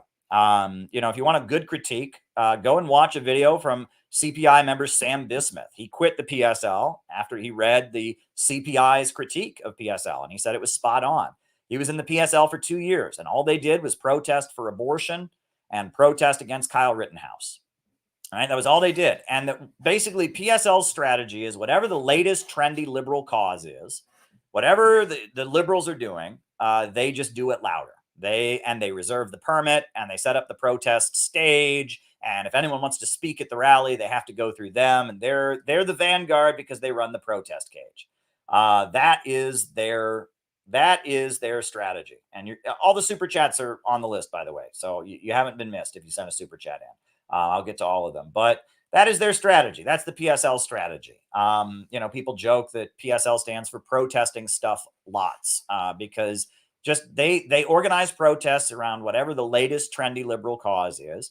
And they are very anti-ideology and anti-ideological. If you come around PSL and you sound like you know about Marx or you know about Lenin, they're going to look at you with suspicion. They don't want you to know about communism. They want you to learn the very simplistic, watered-down communism that they teach, which is basically, if you hear one PSL speech, you hear them all. Money for jobs, not for war. America's racist. You know, I mean, it's just they are the most toxic and woke. You know, they had a member of their national committee who openly called herself an anarchist, didn't even agree with Marxism-Leninism, and was an anarchist, but they put her on the national committee because she was really good at protesting, right? I mean, it's a protest machine. It is a protest and fundraising machine dressed up as a communist party. It is not a communist party. It is a liberal protest fundraising operation. It's a protest hustle. That's what PSL is. So, I hate to be so harsh. If you really want a long critique on the CPI website, I wrote a long article about them called, you can read it. It's in the library section. I'll link it in the chat. It's called The Masses of the Water, Understanding the Failures of Late Marxism. And it goes into great detail about where PSL came from and why they are the way they are. And that is exactly the type of communism I have no interest in, right? And I was in workers' world for many years, and I was bullied because I believed in communism. They were a bunch of really dumb liberals that just wanted to do whatever the liberals were doing, and I couldn't believe in it, right? And that the anti-theory, the anti-ideology, if you know anything about communism, you must be a big fat nerd. These are all, the people in charge, like Brian, they're boomers, and it was really cool and hip to go protest when they were young. And they don't understand that being a communist means that you don't just go along with whatever's trendy in U.S. society, right? And the fact that they have not supported Russia and Ukraine, and they're neutral in Ukraine, that tells you exactly why, because they want to fit in with the liberals. And, so there you go. Enough said, Kinky. But anyway, if you want to go read my critique, in depth, I was in the group that, laid the basis for PSL for many years. There you go. All right. So thanks for that. All right. Parallels between Israel and South Africa. Well, both of them were set up by the West.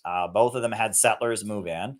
One is very much bigger than the other. Obviously, South Africa is way bigger than Israel. However, both of them had resistance movements among the occupied people. Communists became the biggest supporters of that resistance, right? Nelson Mandela was on the Central Committee of the South African Communist Party. Nelson Mandela was called a terrorist by the American government, but the Soviet Union gave him support.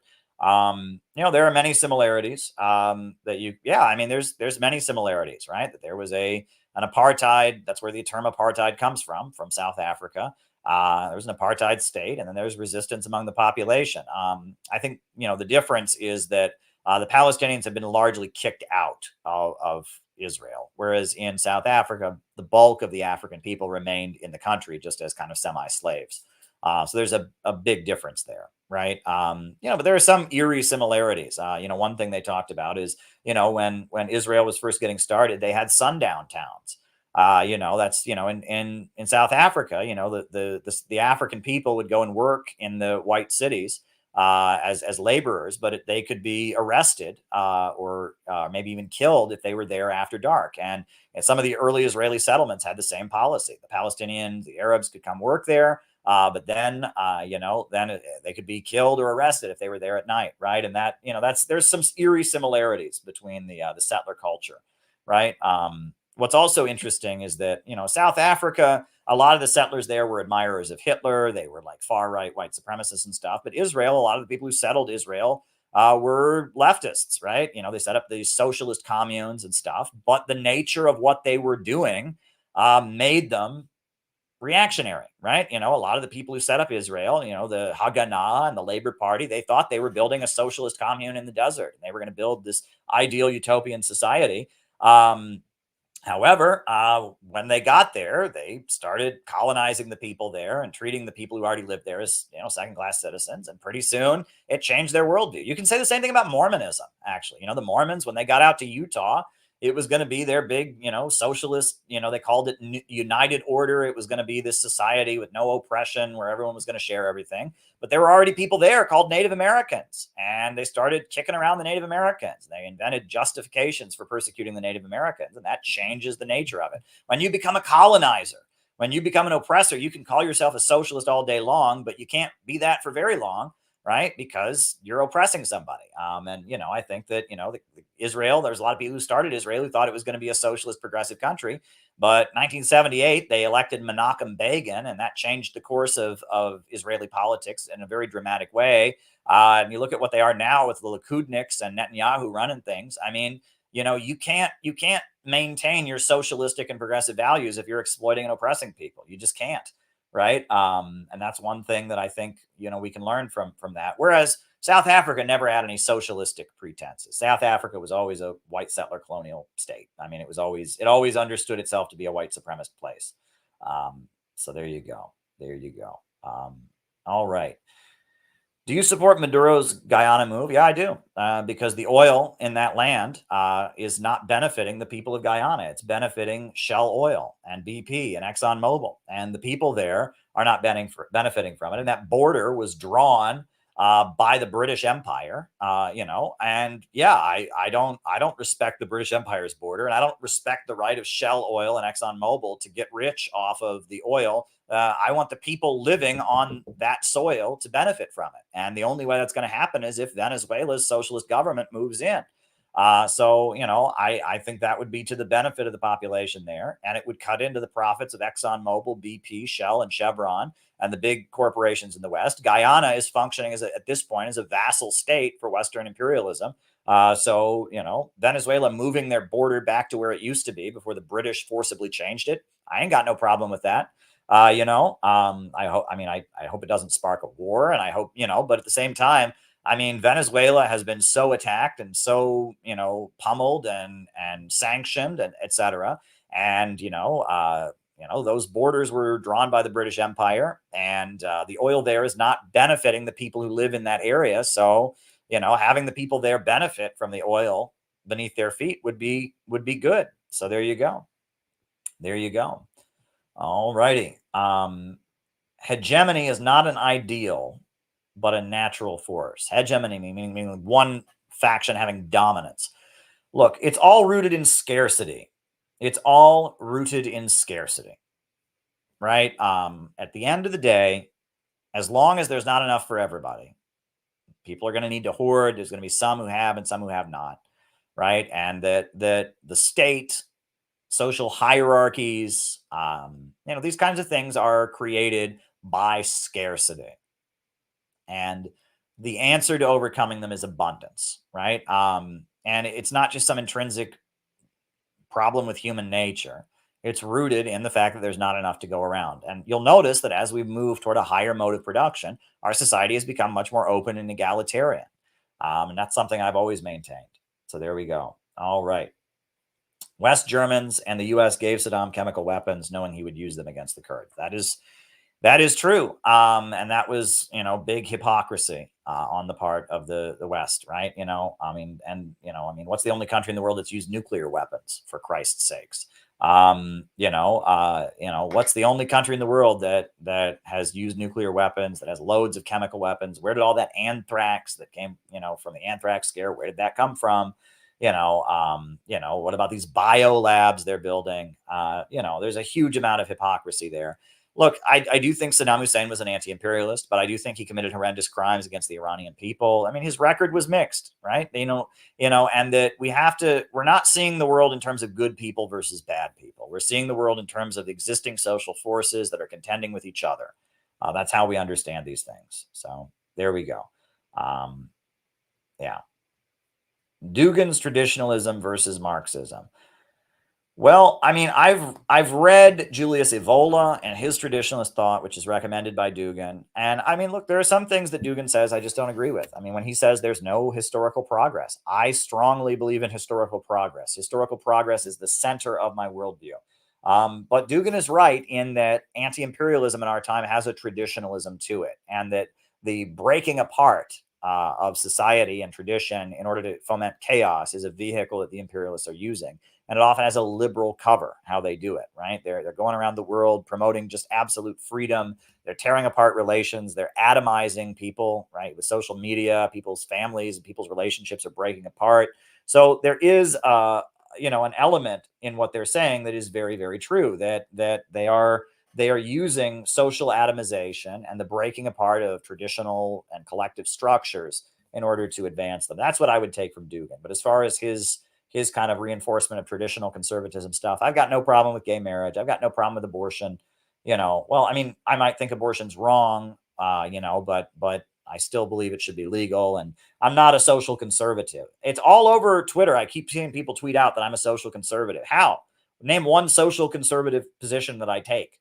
right? I mean, I can't think of any position that I take that is social conservative. I'm just not a woke. I'm just not a trans obsessed woke, right? I don't take any socially conservative traditions. I'm just not sex obsessed. I'm just not, battling for sexual freedom. And then that makes me, it's pretty wild. But yeah, I know Dugan is himself a social conservative, but I am not.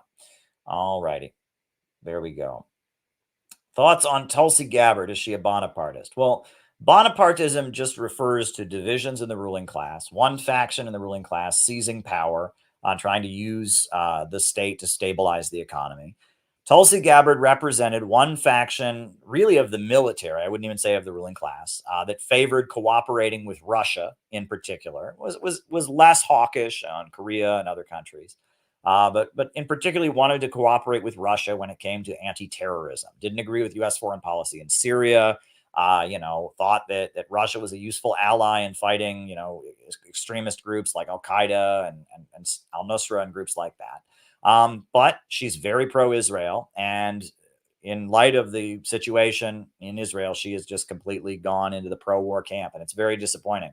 Very, very disappointing to see the move that she has taken. But was she a Bonapartist? I mean, she could have been, but I don't think she ever had enough support among the ruling class. I don't think she had enough influence and power to actually take control of the government and use the government to suppress other members of her class and stabilize the economy.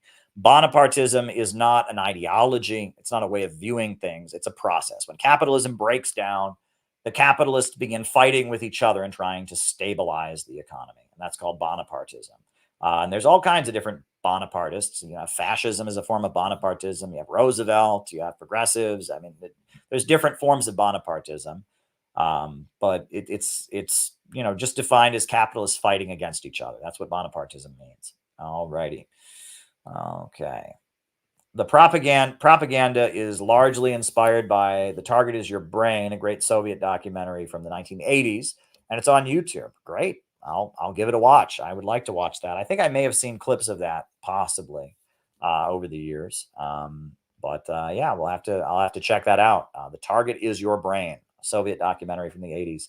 So yeah, there you go. All right. Very good. And can you please recommend vids on the demise of Yugoslavia? I will recommend a book, To Kill a Nation by Michael Parenti. That is the best book on the topic of the demise of Yugoslavia that I've ever seen. To Kill a Nation.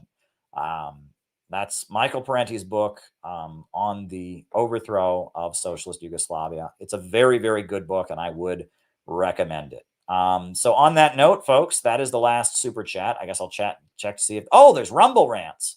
Oh, wow. There are Rumble rants that have come in. Delta V and Chow Chow Kathy have both sent Rumble rants, so I have to answer those. Ellie is in the Rockfin. Shout out to you, Ellie.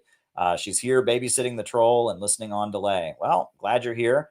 Not sure who the troll is, but there you go. But yeah, we gotta answer Delta V and Chow Chow Kathy's super chat. So Delta V said, what are your thoughts on protests that involve blocking roads? It's a tactic, right? It's a tactic that different protesters use, for different reasons. I mean, there's a whole history. During the Teamsters strike of 1934 in Minneapolis, the union said no scab trucks. And they put up signs everywhere, no scab trucks. And if a truck didn't have a pass from the union, they bashed its windows open. And that's blocking the roads, right? People link arms and block intersections as a form of symbolic protest all the time. It's a common form of civil disobedience. People can use it for all kinds of different causes. Generally, people do it because they will get arrested, because they're hoping to play a disruptive role. They're hoping to, create an arrest, to create a scene, to, Dr. Martin Luther King Jr., they did the lunch counter sit-ins where people would go into the lunch counters and they would get arrested, right? There were protests here in New York City during, Occupy Wall Street. They had the kind of the rising led by Cornel West, and I know the RCP, the Revolutionary Communist Party, was involved, and they blocked the entrances to police stations. They would have people sit down and block the entrance to police stations as a form of civil disobedience.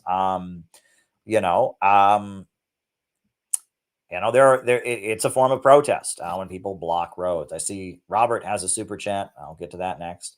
You know, I mean, it can be used for many different reasons. I know it was done it's done to overthrow communist governments. I mean, it's just like any other form of protest. You can use it for a good cause. You can use it for a bad cause. It's a way of being disruptive, right? I think during the Vietnam War, there was an attempt to stop a troop train. They were trying to block trains. You know, they shut down the induction center in Berkeley. I think it was Stop the Draft Week in Berkeley, California. They did Stop the Draft Week. And they shut down one of the draft induction centers. You know, there's many examples of people engaging in protests that involve blocking transportation, blocking roads, blocking things. There's many examples of that. Many examples of that. Okay, very good. And Chow Chow Kathy asks, why is China so invested in choosing the next Dalai Lama, and why did they kidnap? I don't know if that's true, Chow Chow Kathy. I would look into that, right? The Tibet separatist people, they say all kinds of things that are not true. All right. They would have you believe that, you know, the Dalai Lama's Tibet was a paradise. They would have you believe that, you know, Tibetans are all being tortured and killed if they practice their faith. And, you know, Chow Chow Kathy, I'm not sure that that's necessarily true. Okay.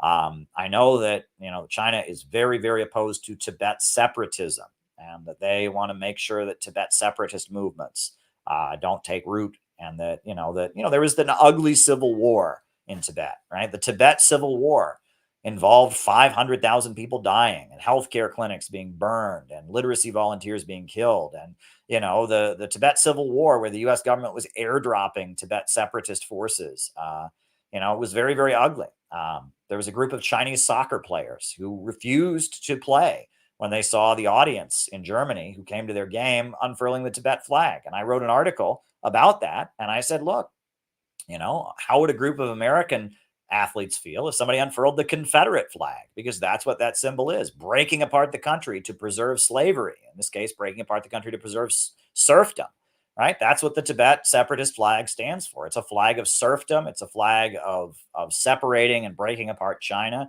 It's a flag of an ugly war in which the American government was, funding armed, violent insurgents to kill people. Read Anna Louise Strong and what she said about Tibet. Read the most well-respected Black scholar, W.E.B. Du Bois, kind of the father of African-American studies. He wrote The Souls of Black Folk. He went to Tibet, and he saw with his own eyes that the serfs and the slaves were rising up, and that they were the biggest supporters of overthrowing the Dalai Lama. And the backing of the Dalai Lama came from the Western capitalists and imperialists, because they wanted to stop the communists. I have no use for the Dalai Lama, and I have talked to those people. Look, the main book that is the main manifesto of the Tibet separatist movement is called 7 Years in Tibet. And it was written by Heinrich Harrer, who was actually a member of Hitler's SS. He was a Nazi. Okay. That should tell you everything you need to know. That should tell you everything that you need to know. So there you go. There you go. All right. So those are the Rumble rants. Hope that was helpful. Chow Chow Kathy and Delta V. Oh, and I got Trump versus Kennedy. Who is better? We don't endorse candidates here, right? Both of those candidates are really bad on Israel. Both of those candidates are, at odds with the establishment in one way or another. And I no comment, really. I mean, I think Trump has way more of a chance to win. I think there's no question about that. That doesn't mean he's better. I mean, I would probably agree with more of what Kennedy says, but I think Trump has way more of a chance of winning. But at the same time, both of them have really been awful on the Israel-Palestine thing. Kennedy seems a little bit more in line with where I'm at economically and the kind of values I would want to put forward. Trump, on the other hand, he's very likely, if he were to run and not be in prison, he could win, but I don't think the deep state is going to let that happen. So, I don't endorse candidates. I don't campaign for anybody. The Center for Political Innovation is a nonprofit, and we don't endorse candidates. We don't campaign for anybody. And I think we should be able to talk to both Kennedy supporters and Trump supporters. And I urge people to be careful in attacking these candidates because we don't want to burn bridges. We want people that are supporters of Trump to listen to us. We want people that are supporters of Kennedy to listen to us. And if we just go into this overload of denouncing the candidate, then people are, who maybe like that candidate are not going to listen to us. We understand that the way to change things is to spread socialism and spread anti-imperialism and spread Marxism, Leninism and anti-imperialist ideology. That's how we're going to change things. We're an educational organization, and that there's a desperate need for socialist and anti-imperialist education. And we want as big of an audience as possible. And if we just, go into denunciation mode against various candidates, what's going to happen is we're just going to cut ourselves off from potential audiences. At the end of the day, the elections don't matter. Okay. The problem is U.S. imperialism. The problem is the state. The problem is the ruling class. Now, you can imagine a situation where a struggle in the ruling class opened up, a working class candidate. And, you can talk about a situation where we would want to intervene in the elections. And, I'm all in favor of communists participating in the elections as a way to spread communist politics. And, intervening in the elections can sometimes be strategic. But that said, at the end of the day, you could elect the greatest person ever. And the problem, they would take office and you'd still have capitalism. The problem is capitalism and imperialism, and the solution is socialism. And we need to raise socialist consciousness, and we need to build up popular working class power and political infrastructure. That's what we urgently need to do. So, that's my answer to that. I don't endorse any candidate. All right. But thanks for asking, Robert. I do appreciate it. And on that note, I am going to end the stream. So yeah, I'm going to put on the closing music. All right.